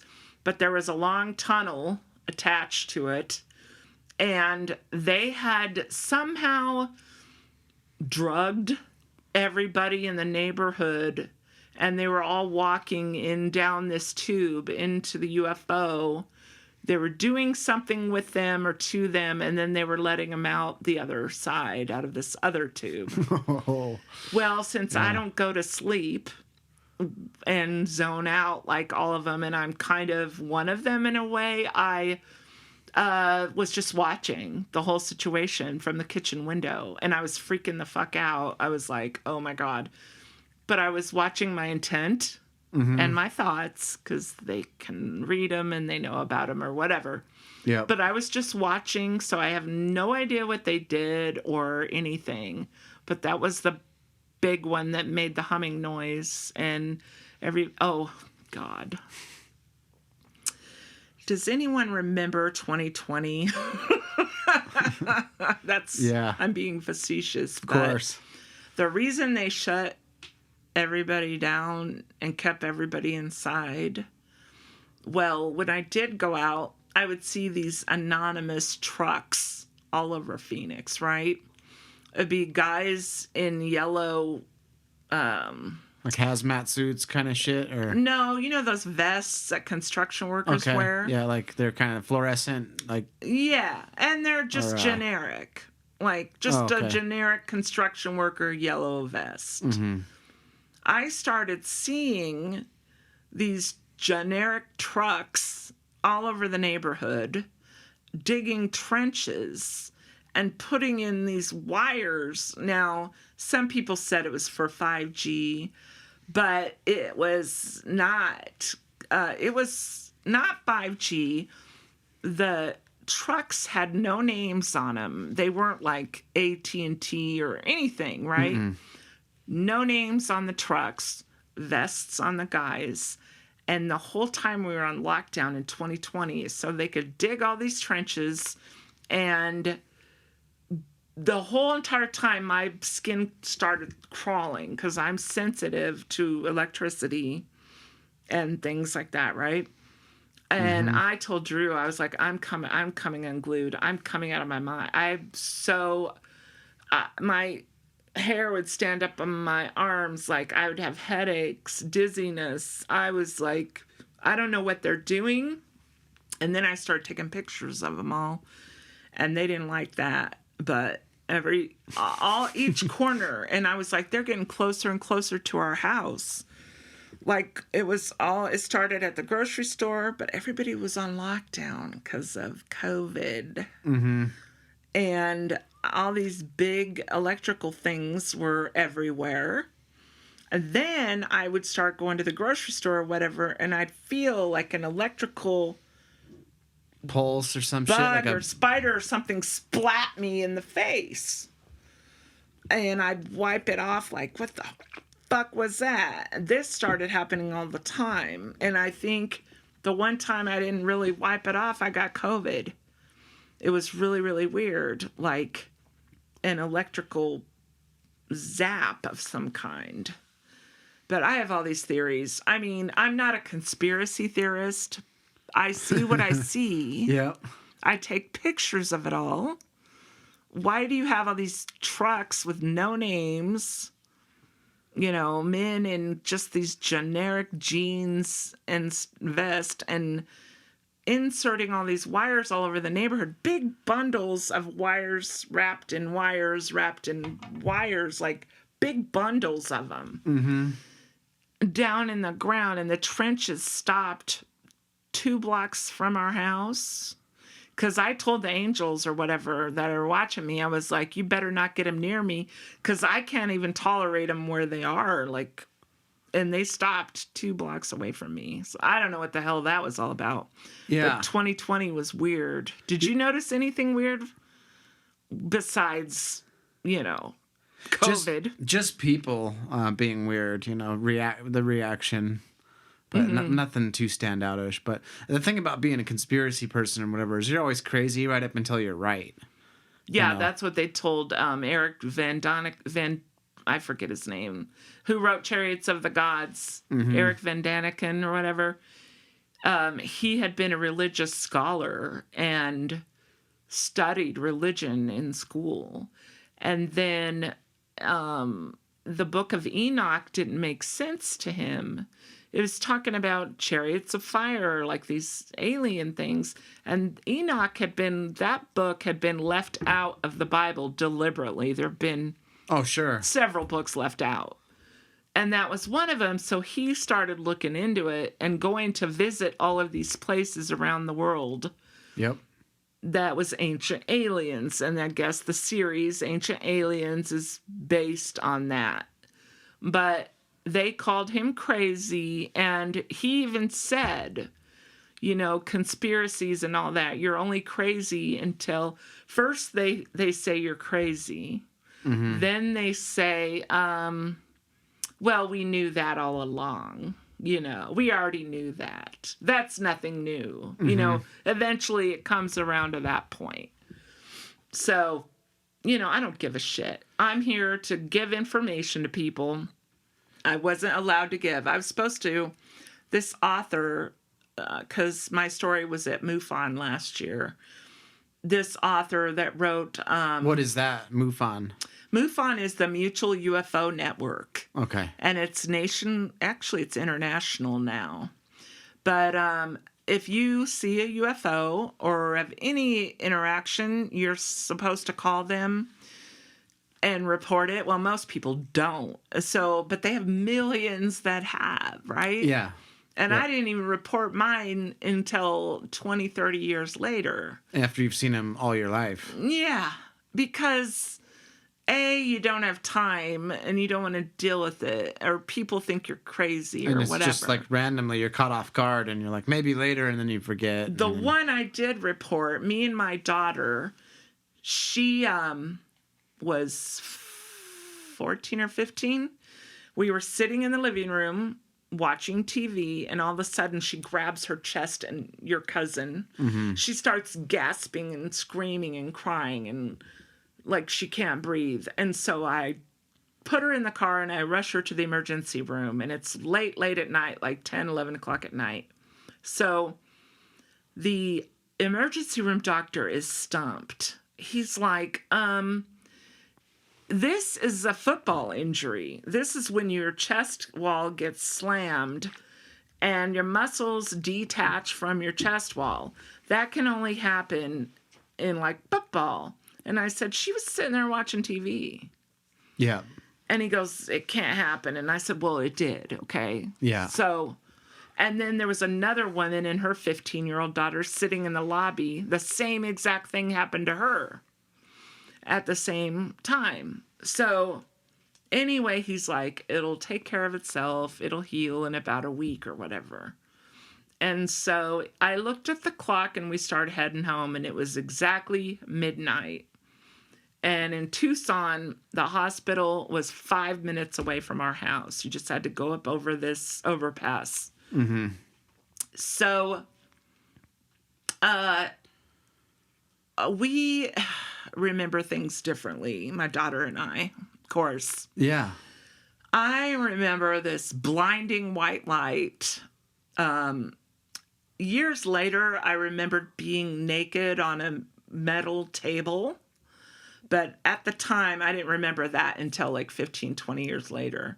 Wow. Holy shit. But yeah, all I remembered at the time was a blinding light. We wake up in my car, and it's in park idling, and it's under the overpass near Davis-Monthan Air Force Base, off of Golf Links there road. Yep. That overpass. We had been heading east. All of a sudden, we're facing north, and we're idling, and we're underneath it. And it's 1:30 in the morning. We lost an hour and a half of time. What the fuck? And I was like, where the fuck are we? And she goes, I don't know. We were both dazed and confused, right? So I was like, I think we're under the underpass. So anyway, I drove back up on the pass. And as soon as I got up there and started heading home, this UFO was right above my car. literally 3 or 4 feet, and it made no noise whatsoever. It was small, probably big enough for 2 people to sit in. And it had like, I think it was a transport thing that took you up to a mothership farther away, because your cousin John Daniel and your other cousins had been abducted when they were little. And he doesn't even believe in that stuff, but he said he was taken to a mothership. He was 2 years old and he told us this, and he drew a picture of it. He said he was flying around all night and he was really tired and he wanted to come home. Here's a 2-year-old telling us this. Oh, shit. And that they were gray and had big eyes, and he drew the whole picture of the thing. Anyway, so I think that had taken us there and back. But anyway, it was above the car. There were all these multicolored lights underneath spinning, and it was just hovering and following my car all the way home and not making any noise.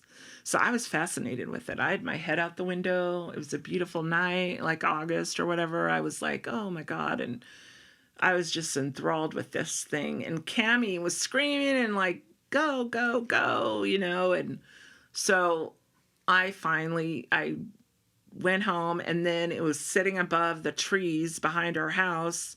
My cousin Gina was visiting from Iowa with her boyfriend Brian, and Gary was home. And they were awake, and I showed it to them, and they saw it. And Gina said that she had heard someone walking around on the roof, and she had been dreaming that these tall, blonde aliens were trying to get her, and she refused to go with them. But she had heard them walking around the roof, and it woke her up, and her and Brian had ran outside and saw them on the roof. Anyway, she said for months after that, they followed her back from Arizona to Iowa and stalked her, basically, for a while there. But crazy. The whole family has been doing this for years. So that time, after that, Cammie started having physical problems. And then I'm not going to elaborate on that, but let's just say it was really hard for her to get pregnant later on when she got married as an adult woman. When she finally did, both the kids are like savants. Like they're not like my other 2 grandkids. They're just different. Like they did something to her, or, modified her eggs or did something. I don't know, but like I said, they're psychic and they have all these talents. And, no baby talks when they're 3 months old. But Leland, when he was 3 months old, he started pointing at the sky and saying up, sky, bird, star, like anything that flies, up.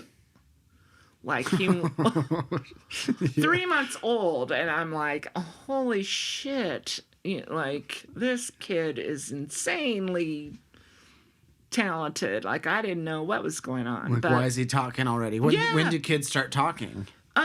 Well, my kids have always been extremely smart. Mm-hmm. Like you and Julian and mine and everything. Probably, they say mama and dada when they're about 6, 7 months old. And then they start talking, saying words and putting together sentences at about a year and a half. By the time they're 2, you're supposed to be able to have conversations with them.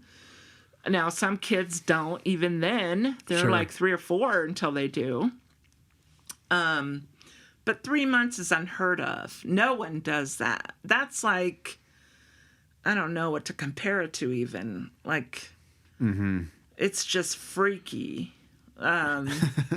You look at them like, how old is that kid? Like, it's weird. Like, there's something unnatural about it. Like, and not that there's something unnatural about him. I mean, but he's so smart and advanced. A lot of kids are now, though.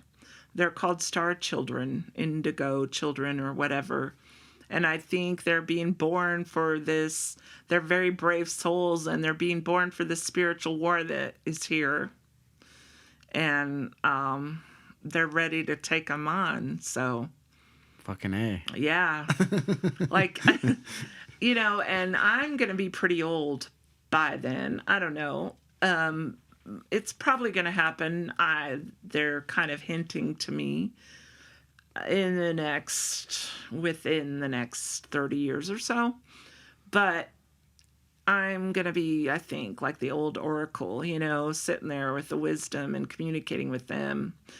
Not the wisdom of the world, but I mean, being able to bridge the gap it. Yeah, somehow. Between old, like the old times with what's happening.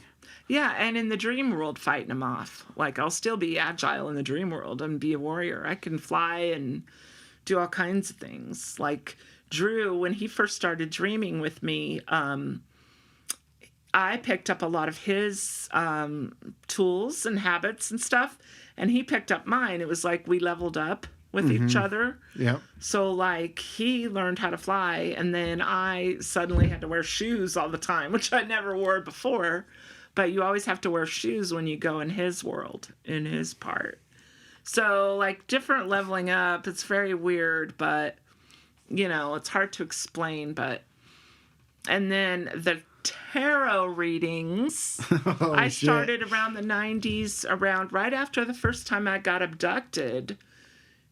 I don't know why. Now that I'm thinking about it, I'm kind of having a little bit of an epiphany right now. Every time I'm with you, I have one. Yeah. Not an Epiphone. Not an Epiphone. There's an Epiphone behind you. That Epiphone guitar. Oh my God. It was the phone fixing itself. I was just busting your chops because it was funny. But it's weird. Right after I got abducted with her,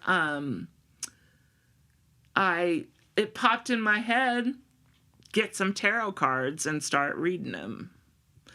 That is one of the ways you're going to help people, right? And get the message from us to them. Because, like, a lot of people think tarot cards are evil or whatever. Witchcraft or some shit. It's bullshit. Like, it's a tool. Mm-hmm. So, like a hammer. You can use a hammer to build a house, or you can use a hammer to beat the shit out of somebody and kill them. It's a tool. Yep. So, like, the tarot cards... is a tool, and I'm a good person, I like to think, and I chose the light side, and so I use them for good, and God and the angels and everything and the universe talk through them to the person I read, and they tell them things that they need to know, and it's simply a tool. Sure. And I got them. I just realized that, though, right after that abduction. I never would have read cards before. Like, and that was like in the 90s? Yeah, it was in the 90s, and it popped in like, go get a deck of tarot cards. And I did that, and I've been reading them ever since, and they have never been wrong once, because it's not me reading them, really. It's because it would tell people, like, you're going to have a baby, or you're going to move, and they're like, we're not moving, or we're not going to have a baby. And sure enough, a couple weeks later, they'd call me and say, oh, my God, we got orders. We're moving. Or I'm pregnant or whatever. So, I never question my cards. I just read them. Mm-hmm. And, the universe and God and the angels are speaking, not me. That's a trip. And I can spot a phony a mile away. I didn't even start charging for my tarot readings until, like, because I didn't think it was right. Like, how can you charge for that? Like, you're helping people, you're doing something for the universe or whatever. But then, like, I think it was like 15, 20 years ago, they said to me, it's just like being a beautician or being in a band or whatever. Like, you need to get paid for your time. Mm-hmm. It's exhausting. It's a service, and it takes a lot out of me. Yep. I have to connect, and it takes a lot out of me, and I am getting paid for my time that I'm taking away from my family, just like any other job. Well, and you're providing a good product as opposed to a shitty product. Because if you've spotted other people out there who are giving shit readings, and you're like, this motherfucker's fake, like, and you're like, no, like almost all of them are like, fake. Someone's better off finding you and getting a reading from an authentic reading than getting fucking scammed. And I do go by word of mouth and stuff, but I don't really have any clients out here in New Mexico because I just moved back. But there is one girl online who is legit. Her name is Gem Goddess, and she's legit. But basically, everybody else out there, I'm like, you're full of shit. Because I'm not full of shit. Like, I know either they're full of shit on purpose or they don't know what they're doing. And so instead of admitting, hey, I don't know, I haven't been doing them very long, they just are making shit up or guessing, which is really harmful. They should not do that, you know?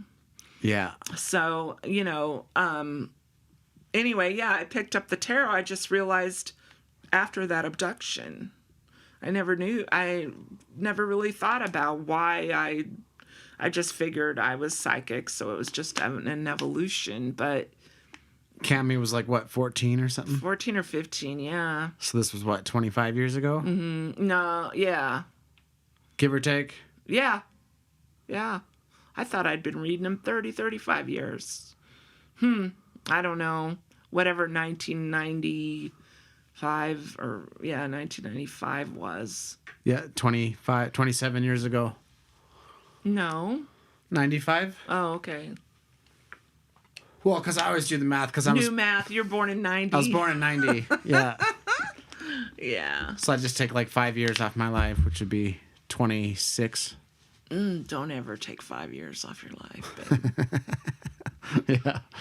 I love you so much, you and Julian and all my nieces and nephews and your mom. Thank you. We love you too. I love you so much. Like, you know, it's cool having you around. People are in your life for like a reason and a season and you know, and it was really weird how I came back out here this time. It was kind of a whirlwind, and it just happened. It just fucking happened, and I don't even know how it happened. All of a sudden, one day I'm in Phoenix, and the next day I'm here. It was like a serendipitous thing, like it was just meant to be. But I'm so grateful because your mom and I, you know, we can go months or years or whatever without really talking much because you're busy with your life and everything. But God, you know, I'm getting reacquainted with my baby sister all over again, and she is so fucking funny. Like, she's hilarious. When we were little and stuff, she was just ornery, you know, a little sister, and I never realized how fucking hilarious she is. She is so funny, and it's like I need that, you know, and it's wonderful being back here with you guys again. I wanted to throw that out there, but... Yeah, it's good. Yeah. It's really cool. It is. It's cool I'm as shit. glad to be here. And my alien friends brought me back, too, and they're still up there. And, you know, who knows? I'm going to meet some new friends and people that are supposed to be in my life and have epiphanies every day. And I want to help people. I want to do a bunch of readings. Like I did 6 readings this weekend. Yeah. For friends and stuff. Yeah. So. Excellent. It was good. It's good to keep up on that, you know. And sometimes, you know, I refer to the booklet because it'll cover something I may not have covered. Sure. But mostly my cards are weird, like, because it'll say, like, a new beginning or something is what the card means. But after reading them for so many years, I know it's my pregnancy card. Or, you know, if it's like the 2 of, I think it's 2 of Pentacles or something. I don't remember, but one of them until I see it. But it has a completely different meaning in the booklet, but it's my moving card. So, you know, that's why I knew, like, Gem Goddess is legit, because hers aren't exactly like the booklet either. It's her own recipe. It's her own thing. Yeah. Yeah, and her mom read them. And based on results. Yeah. Tried and true results that have happened over and over. And it's tough. It's like any other job or like your guitar. You have to practice over and over and over till you figure out what it is. And Why? What sounds good and why. Yeah. So, I know that the angels set me up with those because it's their way to, I could, I guess, be like the Long Island medium and walk up to people and say, oh, my angel said you need to know this and that. But that's not how I operate. Like, if anyone wants to know, they can come to me, I'm not just going to walk up to people and give them messages from the universe. I mean, I have a couple times. Yeah. I told you that. There was a kid sitting on the side of the road, like with his head in his hands. He was a teenager. Mm-hmm. He had like a skateboard next to him. He had his head in his hands, and everything emanating from his body. This was in Sun City, West. Yep.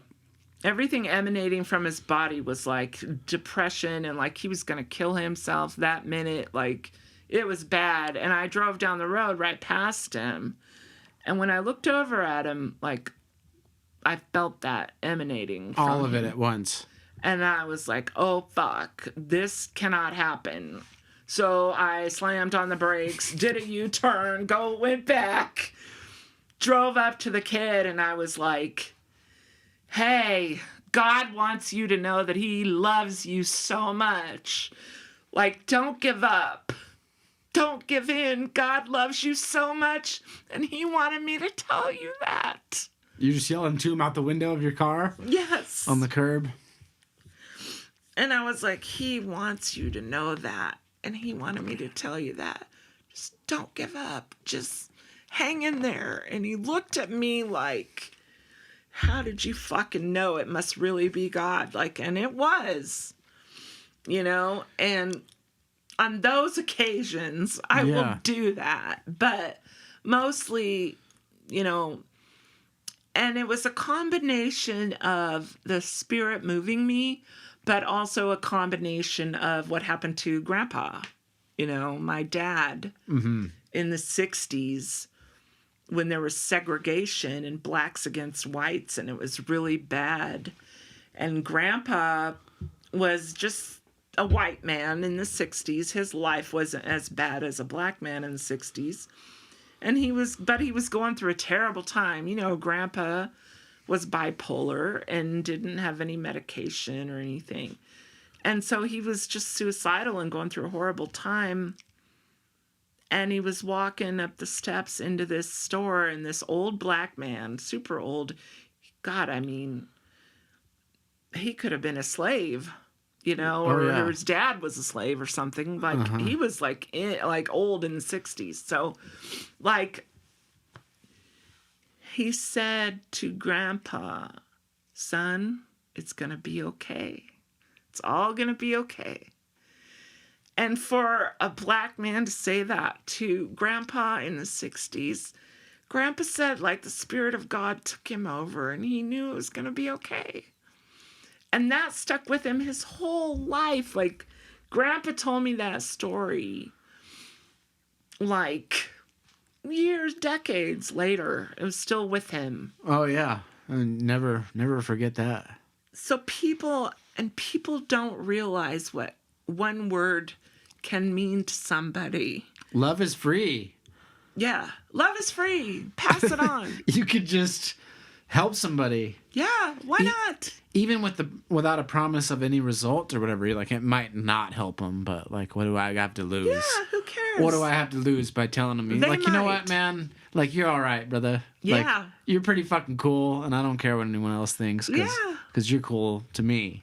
Yes, absolutely. Yeah. And when I feel something, I say what's on my mind. When I feel something, like, if I think you look great today, I'm going to tell you. Like, yep. If I think you're a good mother, like I said, Tori is a great mother. I told her yesterday, you're a great mother. You're doing a great job. Yep.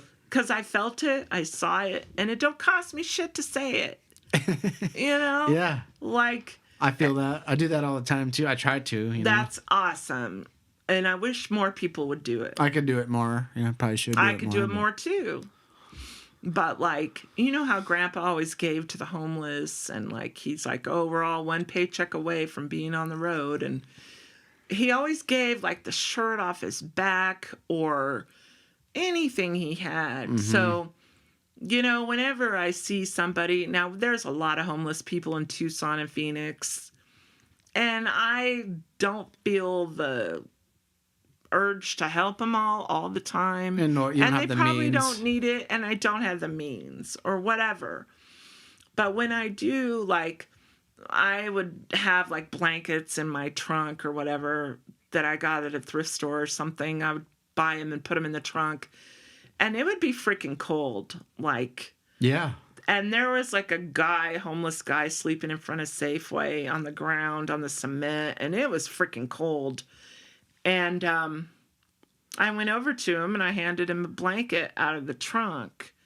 And he was stunned. And he's like, thank you so much. And I was like, it's from Dan Lehmkuhl, who's my dad, but who's dead, right? Yeah. Grandpa's gone. But to keep his legacy going, you know, he's like, and some people would be like, who's Dan Lehmkuhl? And I'm like, the greatest man who ever lived, man. But the guy just got it. He's like, oh, okay. Or some people just say, I'll say, it's not from me, it's from Dan Lehmkuhl. And they'll be like, oh, cool, thanks. You know, they won't ask who he is, but other one, they'll look at me like, you're the one that's crazy, bitch. No. Oh, that's beautiful. But I want to keep it going, you know. I want to keep Dan Lehmkuhl. All the people that will miss out on his gestures of kindness because he died, because that light went out in the fucking world. Ugh. Oh, those thousands of people. Like, when we were little, ask your mom. I mean, we had to stop for every hitchhiker, every restaurant we ate at. If there was somebody next to us that was poor and didn't have any food, like, Grandpa would give all our food to them. And, like, Yep. I literally saw him take his coat off in a snowstorm and give it to some dude. Like, all the time. We would drive 200 miles out of the way, like, when we're on a vacation, which we never could afford vacations. But, you know, Grandpa, he was always on the road. Yep. We'd drive 200 miles out of the way to get a tire for somebody and bring it back to them. And they'd be like, and back then you didn't have AAA or cell phones or nothing. Like, people would be fucked if Grandpa didn't stop Yep. in the middle of Wyoming, in the middle of nowhere or something, you know? Oh. And I mean, all the thousands of people that will never be helped because Grandpa's gone. I felt like, you know, I have 50% of Grandpa's DNA, right? Yep. But even that 50%, I'm not even half as good as Grandpa. So, like, even if I was a tenth of that 50% as good as him, I could give some blankets away. Like, I could do something, you know? Sorry. No, so, it's cool. Like, anything to keep. And I know Grandpa would be smiling right there next to me. Good job, daughter, you know? God. He's a legend. He's a legend. We got to put that book together.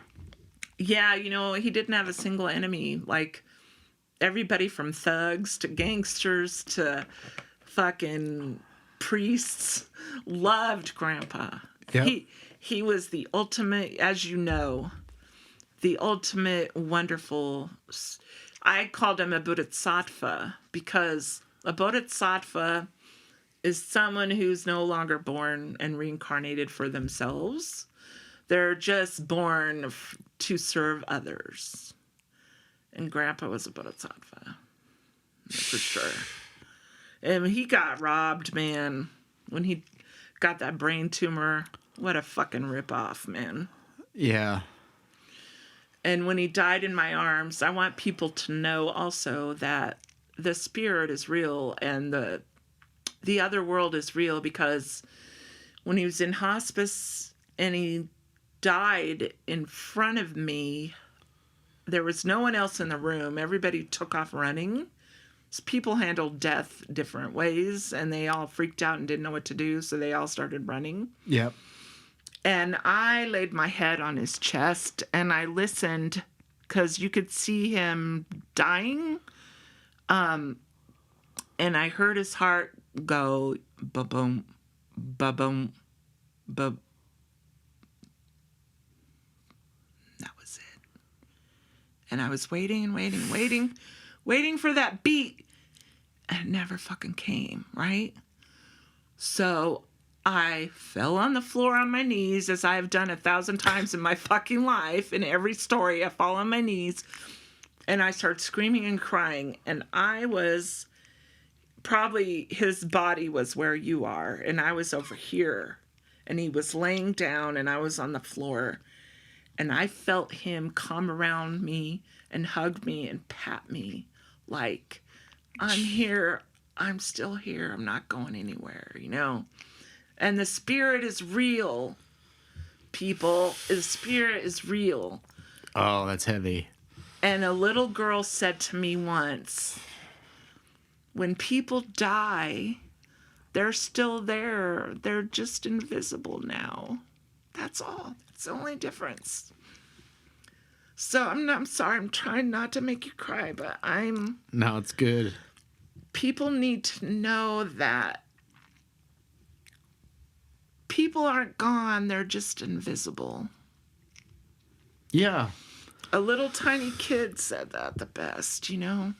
When I think of, I was telling you this the other day, but when I think of people or animals or whatever, lives, fellow friends that I've lost, when I really actually think of them, I don't feel any sort of emptiness. Right. Like, it's literally the opposite. Like, I fill up with, like, everything that person was to me. And I'm just like, it's like they're not gone. I mean, they're not here. Like, fuck, I can't go talk to them. Right. Kinda, you know, but I'm like, it's not the same. I don't feel a loss. Yeah. Like, I just feel a gain. Yeah. You know what I mean? Because when you think of them, there's no time and space. Like we were talking about the time travel. Everything is happening at the same time. You just pick where you want to be conscious. Yep. Let that sink in. So that took me a long time to sink in. You and I are conscious, right, of this moment. But you can be with that person that you've lost at Pizza Mill or anywhere else you want to be with them. Anybody that you've lost. At any time. Because there's no time and space. Close your eyes and you're there. You're right fucking there.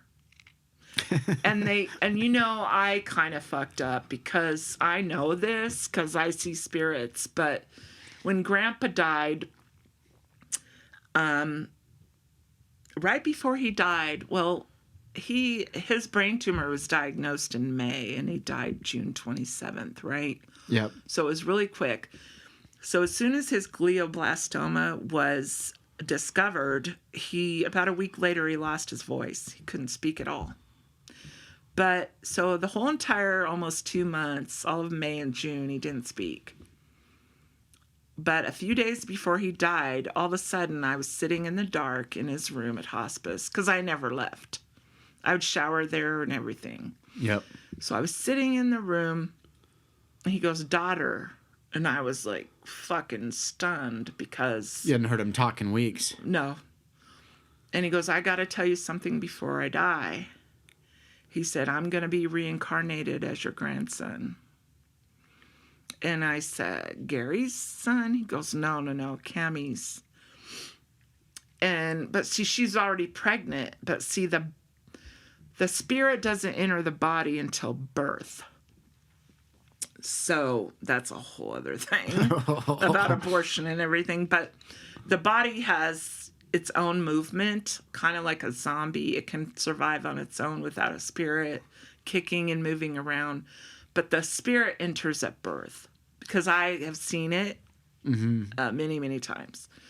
But anyway, so I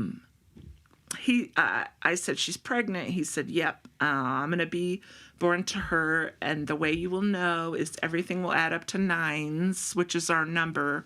In fact, I think I'm your 9th or 10th podcast. I don't know. But anyway. Yeah, it's 10. 10 and 1 is a new beginning. There you go.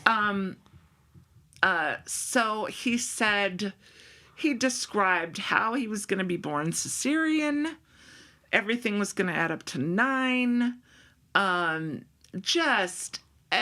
He described the whole entire thing.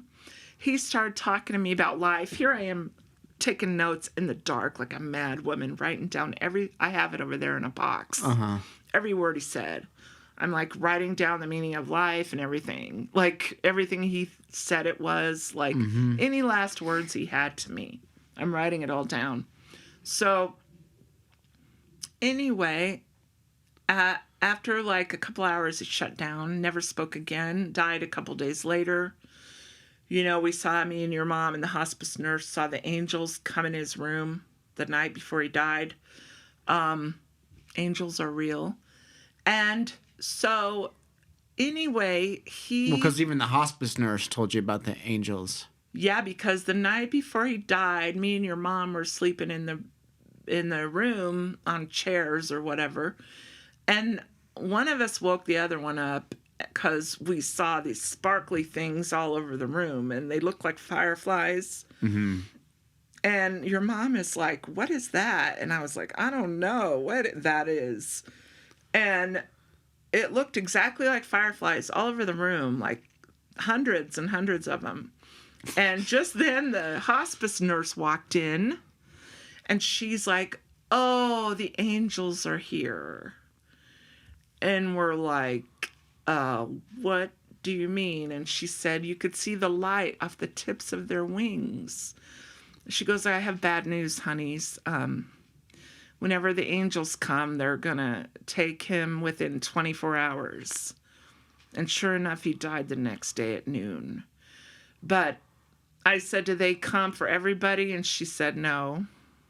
Oh, shit. Not everybody," right? I just saw somebody over there, a spirit. Oh, shit. I think it might be, you have a higher self and a lower self, okay? When you're dreaming, usually it's your higher self. So when I say I see my dad or I communicate with him, it's his higher self. In fact, he is on the other side making a house for him and Grandma. He finished it a few months ago, which makes me really nervous about Grandma. Yeah. Because but his lower self has been reincarnated again in Leland. And that's what you were getting to a few minutes ago. Yes, because when Leland was born, it all added up to 9s. He was born cesarean. Everything was exactly as Grandpa said it would be. And so when I looked in his eyes, they have the same sparkle as Grandpa. Everything. So then as Leland got older, he would do everything Grandpa would do. Like there was an old saying from the 50s, "Oh, crackers." Like Grandpa was the only one who ever said that. One day Leland goes, "Oh, crackers," this little toddler. And I'm like, what? Like, you know. Where did he get that from? Yeah. And then, Grandpa used to love to paint houses. Mm-hmm. And one day Leland had this dog toy and was rubbing it on the wall. And I said, "What are you doing?" And he said, "Painting houses." And, one day he looks at me, he goes, "You know I'm your dad, don't you?" He says to me. And how old was he? 3 or 4. I go, "Yeah." But when he went to pick out his bicycle, instead of picking out a child's bike, he went running to the adult bikes, pointed to the one my dad had, and said, "That one's mine." It was the same bike Grandpa had. Same exact bike. Just millions of things. It's been so many, like... Didn't you show him a photo? Oh, yeah. He goes, "I know him. I saw him at the decorated door." And this is just a tiny little kid. Tiny little 2-year-old. He couldn't make this shit up. Tiny. Oh, no. And, oh, God, there's been specific ones that are, like, so creepy and weird. There's no denying it, like proof that it's him.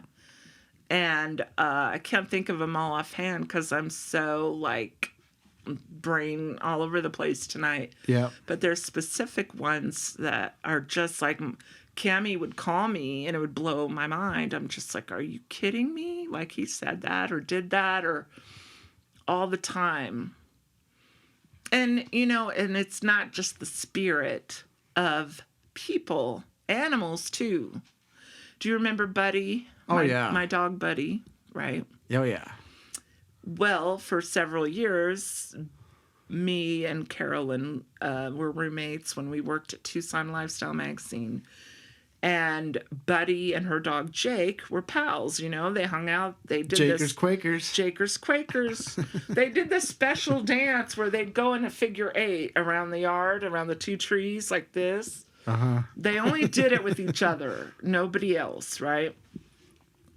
Well, you guys kept, after I moved, you guys kept Buddy, and you guys had to put him down, unfortunately. I apologize for that. He was in a good place. Yeah. I think it worked out. Well, that night that you put him down in New Mexico, Jake still lived in Tucson with Carolyn. Yep. Carolyn called me and said, oh my God, Danielle, because she knew I was having Buddy put down that day. She said, Buddy was here in the yard with Jake a little right now, actually. Because he was running the figure 8s. Jake was running the figure 8s and playing with someone and just having a good old time with Buddy for the longest time. And then Buddy left and Jake calmed down. But it's like, you know, you got to pay attention. The spirits are there, you know, they're out there. And you don't have to feel like you're missing any. That was my point. I was doing Grandpa a disservice. So even though he was reborn in Leland and I could see his higher self occasionally, I was so depressed when he died because I would never see him again as he is, you know, or was. Yep. So I spent 9 months in bed crying and grieving and having a terrible time.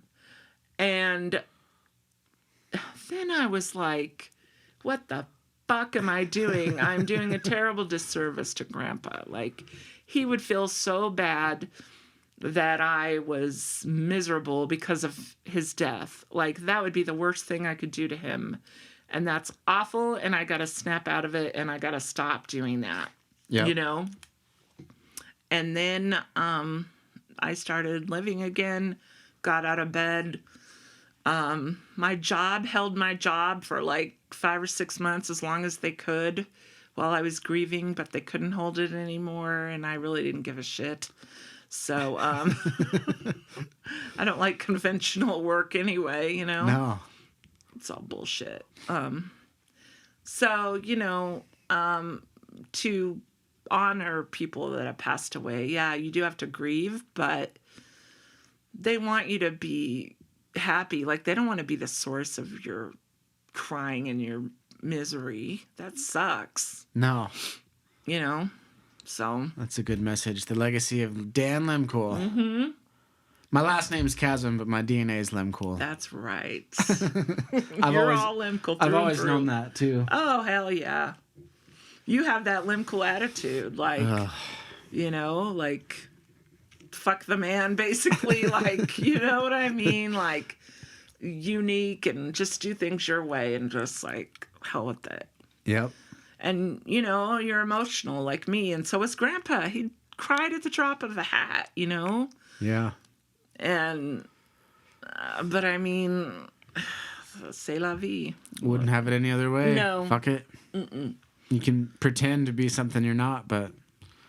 There's 2 types of people in the retirement home. There's miserable fucks, and then there's really happy, sweet, kind, loving ones. And I figured out why. The miserable fucks never lived life their way and did what they wanted to do. They always did what they were supposed to do, what their parents wanted them to do, or, you know, they got married, got a job, had kids, did the job that they were supposed to do, or whatever it was that their family wanted them to do. They always live their life for somebody else. And by the time they figured it out, they were too old to do what they wanted, and it was too late. And they're miserable. The happy ones were the ones that lived life their way with, fuck the establishment, basically, whatever that is. They follow the rules, but it's their way. Yeah. Do what they want to do. Authentic to your heart and your intent. Yeah, and I'm so grateful for my parents. Like, I won the fucking lottery the day I was born. And I told God, you don't ever have to do another fucking thing for me the rest of my life, because just making me born to Dan Lehmkuhl and Patricia, like, that was the greatest thing, the greatest gift. Like, can you fucking imagine? Oh. I won the lottery, like, and your mom won the lottery. Yeah. Like, it is just beyond. I mean, that's everything. Yeah. it was everything. Yeah, still is. Yep, everything. Nothing else needs to be done. I mean, for me, because I was so blessed to have them. And even Grandma, I used to think she was like a certain way until I moved in with her those 8 years and took care of her.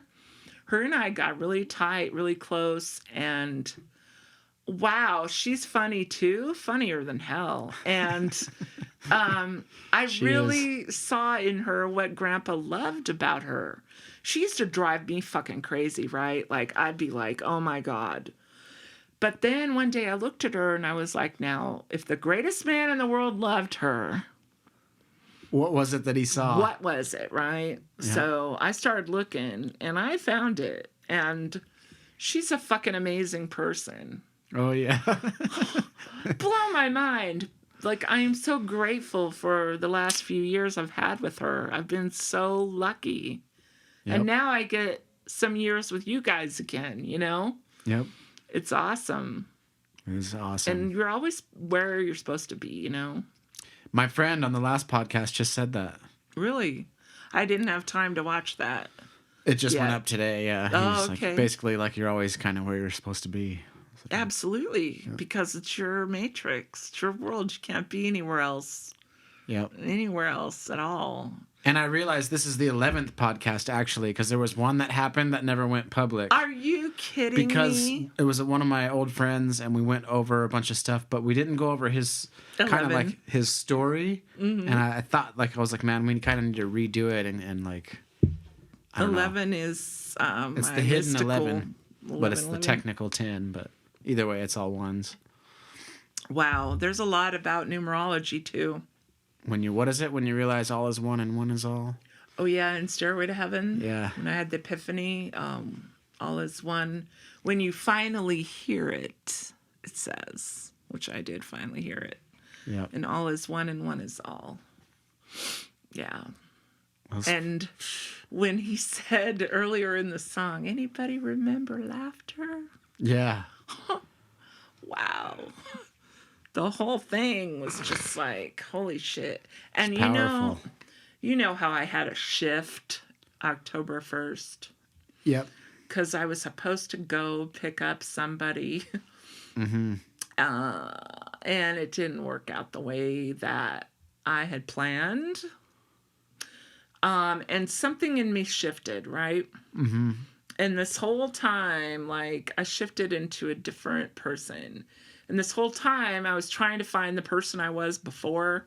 And I've been trying to get back to that. And I've been driving myself crazy. Like, totally driving myself crazy. But your mom said to me the other day, don't try to be the person you were before. Become a new one, Yep. And it was so simple and smart. But it never had dawned on me. So that's what I'm doing. You can't really, well, you could go back in time through a river of time, but in a dream and change it. But I am becoming someone new entirely. And you personally saved my life. I want you to know back in July, I want this recorded for my grandkids to see someday, that you, Patrick Chasm, saved my life. When I got here, That's heavy. I was in such bad physical condition from the COVID shots and stuff, and my lymph nodes were swollen, and I was full of sludge, and I couldn't even walk far enough to put on my pajamas, basically. Yep. So I had given up at that point, and I had decided that that I'd lived enough lives, and there's really no hell anyway, because we're already in hell. Yep. Because here we have sickness, disease, fire, brimstone, torture. This Yep. is hell. And just when you want to check out of hell and get out, they give you just enough to keep you here a little bit longer. Yep. Like a couple of good things to keep you here. But anyway, so, I was in terrible condition physically and mentally and everything. And October 1st and everything. And I shifted. Everything has shifted. And I told you, I said, I'm done. I'm going to check out, and I'm done. And I'm not trying to get sympathy or anything. It's just a fact. You said you were about ready to check out. Yeah, it's a fact. Mm-hmm. And I'm about ready to check out. And what did you say to me? Something along the lines of... No, you still have shit to do. Yeah. You still have things to do, but not just... not things beyond. Like things here on Earth. Physical things. For everyone else, too. For the world, yeah. For the world. People still need you. People need you. To complete something. Like your book, the Lehmkuhl book, or just I don't know I don't remember exactly what it is I was saying, but all of that. My brain's kind of scrambled today. Sorry. No, it's good. All of that. Basically, I said something along the lines like you still have shit to do, and I couldn't see that I still had anything to do until you pointed it out to me. So thank you for that. My pleasure. It's the truth. And now I've been looking for that and finding, too. I've been finding it. Good. Hell yeah. When you're a really old soul and you've been reincarnated a bunch of times, you're really tired all the fucking time. So yeah. Maybe I'll turn into a bodhisattva. And I'll just have to be born for everybody else, because I won't need anything else or have anything else to do for myself. And I kind of felt like that when you said that to me. And it feels good to be needed.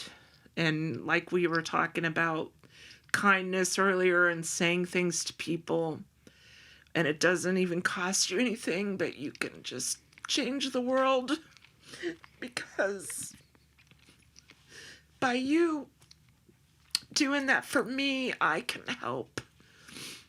Like, for instance, the 6 people I read tarot cards for this weekend. Yes. They were like crying and hugging me and saying they needed that so much. Like, they were lost until they had that direction. And you are like a part of that. Like, by saving me, I save them.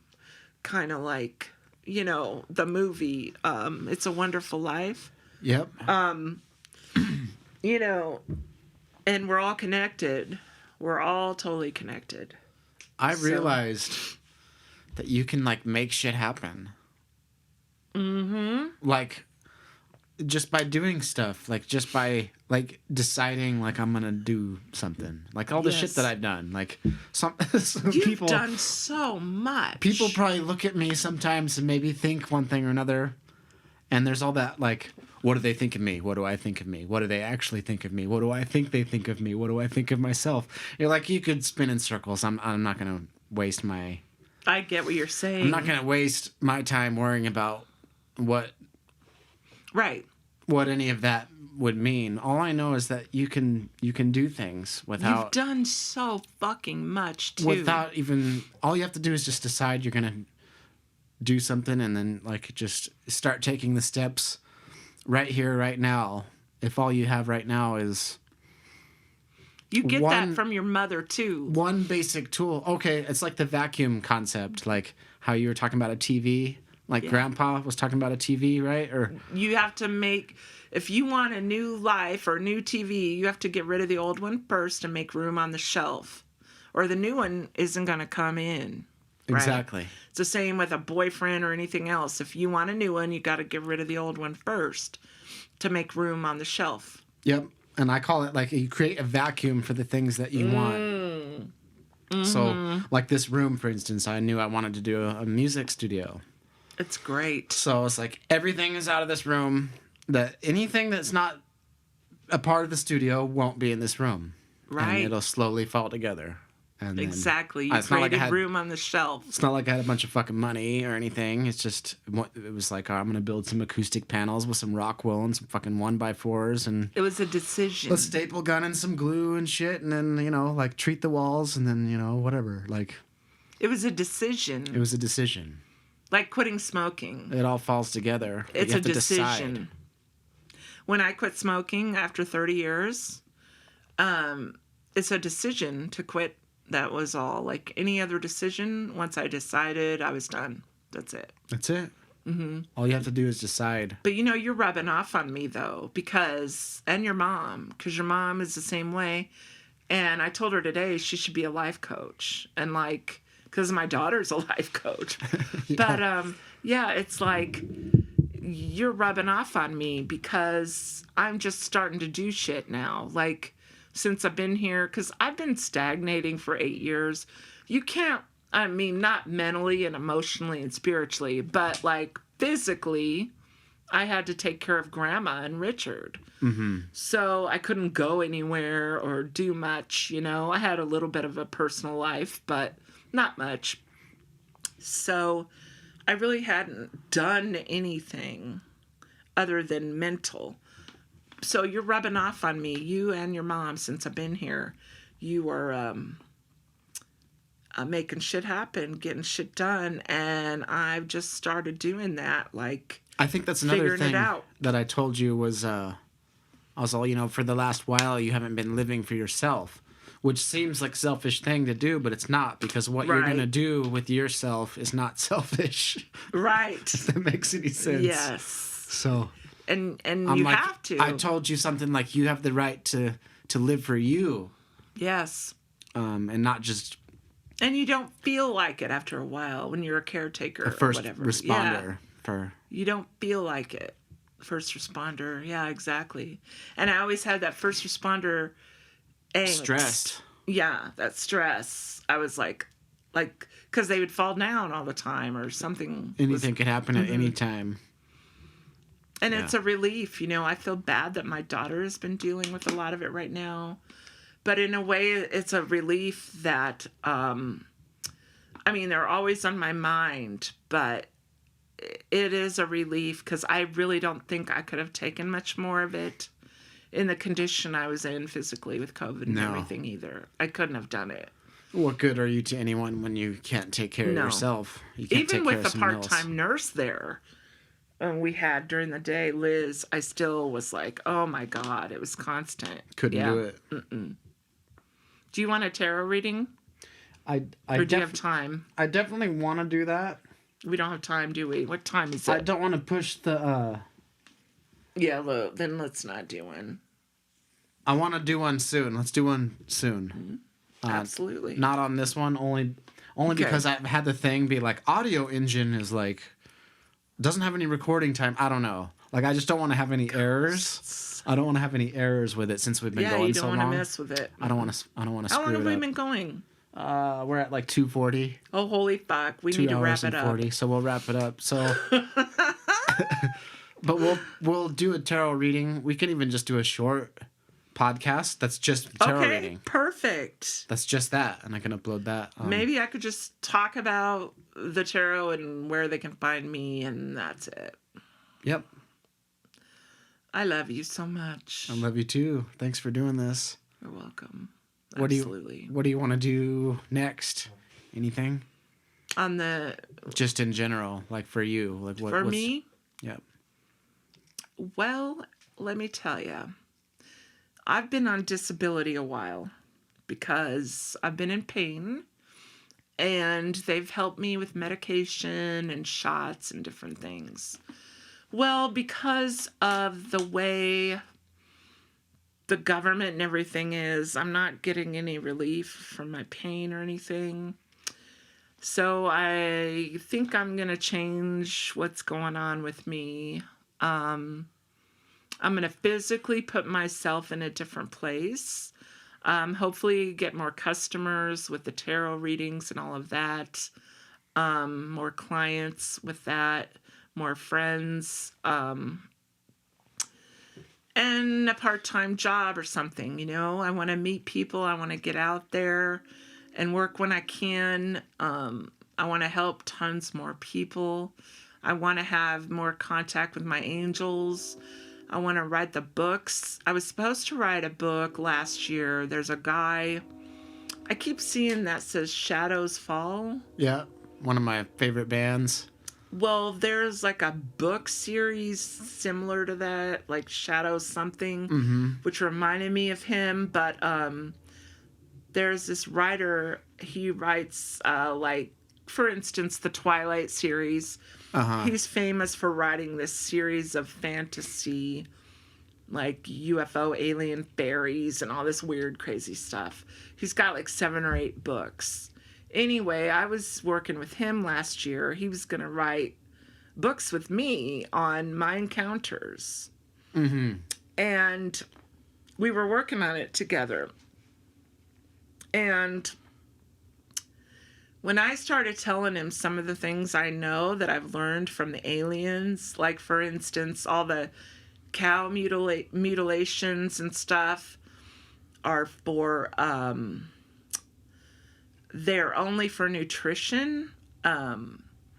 You know, what you call it, that's in your blood. My brain is spazzing right now.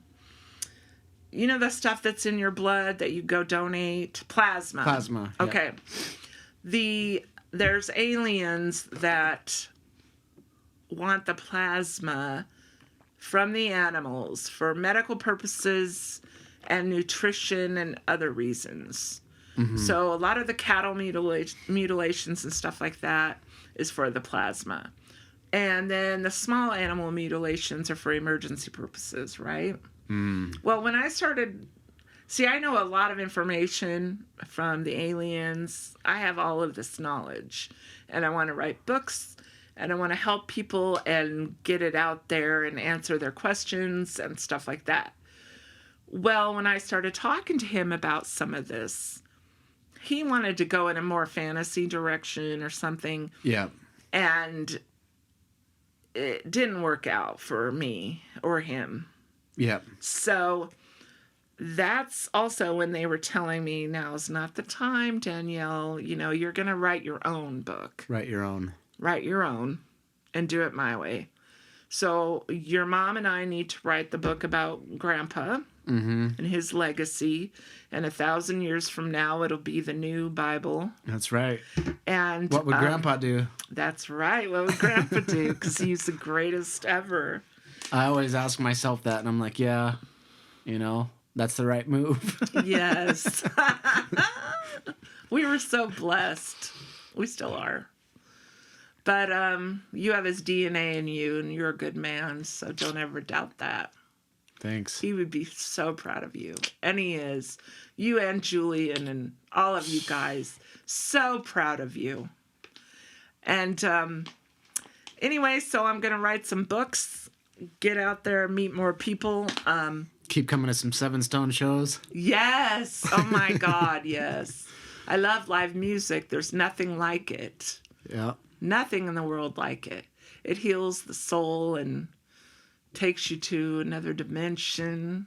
You just got to plug in the amplifier, plug yourself in. Be a part of it.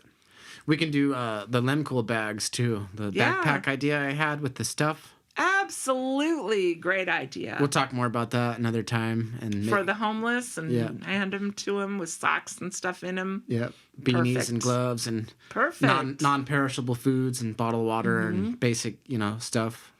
Stuff they might not think of to get themselves, or if you were to hand them $20, they would maybe not spend it in the most wise. Yeah, they'd get a bottle of booze or bottle something. Of booze, or even if they bought food, they might be so hungry they just go get a burger or something, But if you would be like, do you have very many homeless people here? If you could spend this $20 in the most efficient way possible to stretch it out the longest way, and shit that you wouldn't think of, like gloves in the wintertime. Gloves and underwear and socks. Underwear and socks are like huge that they need. Yep. Do you have a lot of homeless in Alamogordo?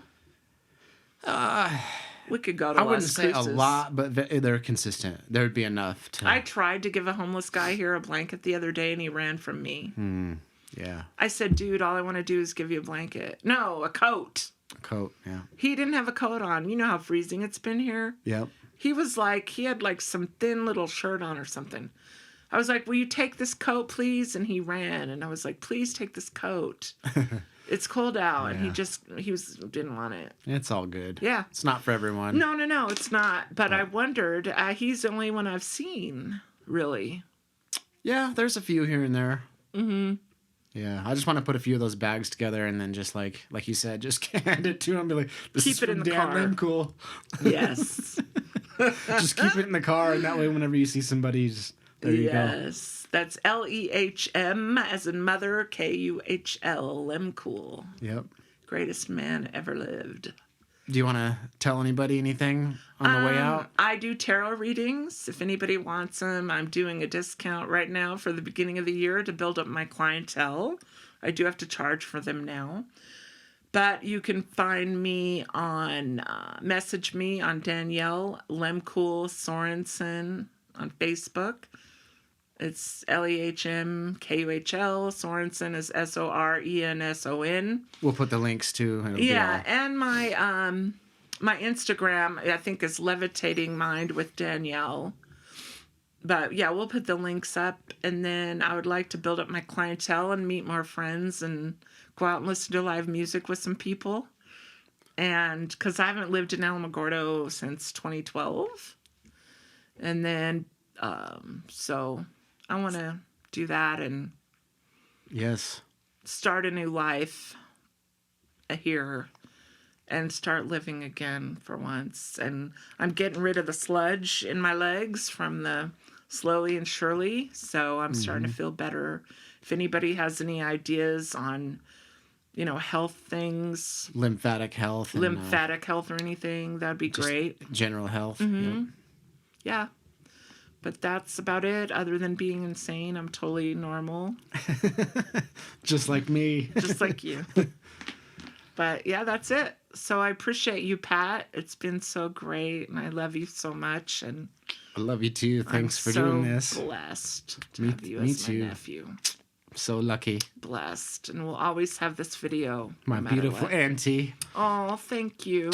We caught some of that lightning in the bottle. We sure did. We got it.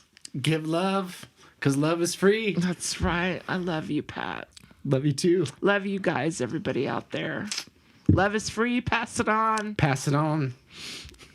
Okay. Thank you. Thank you. We'll see you. Didn't mean to make you cry. It's good shit. Oh, God. You're killing me, Smalls.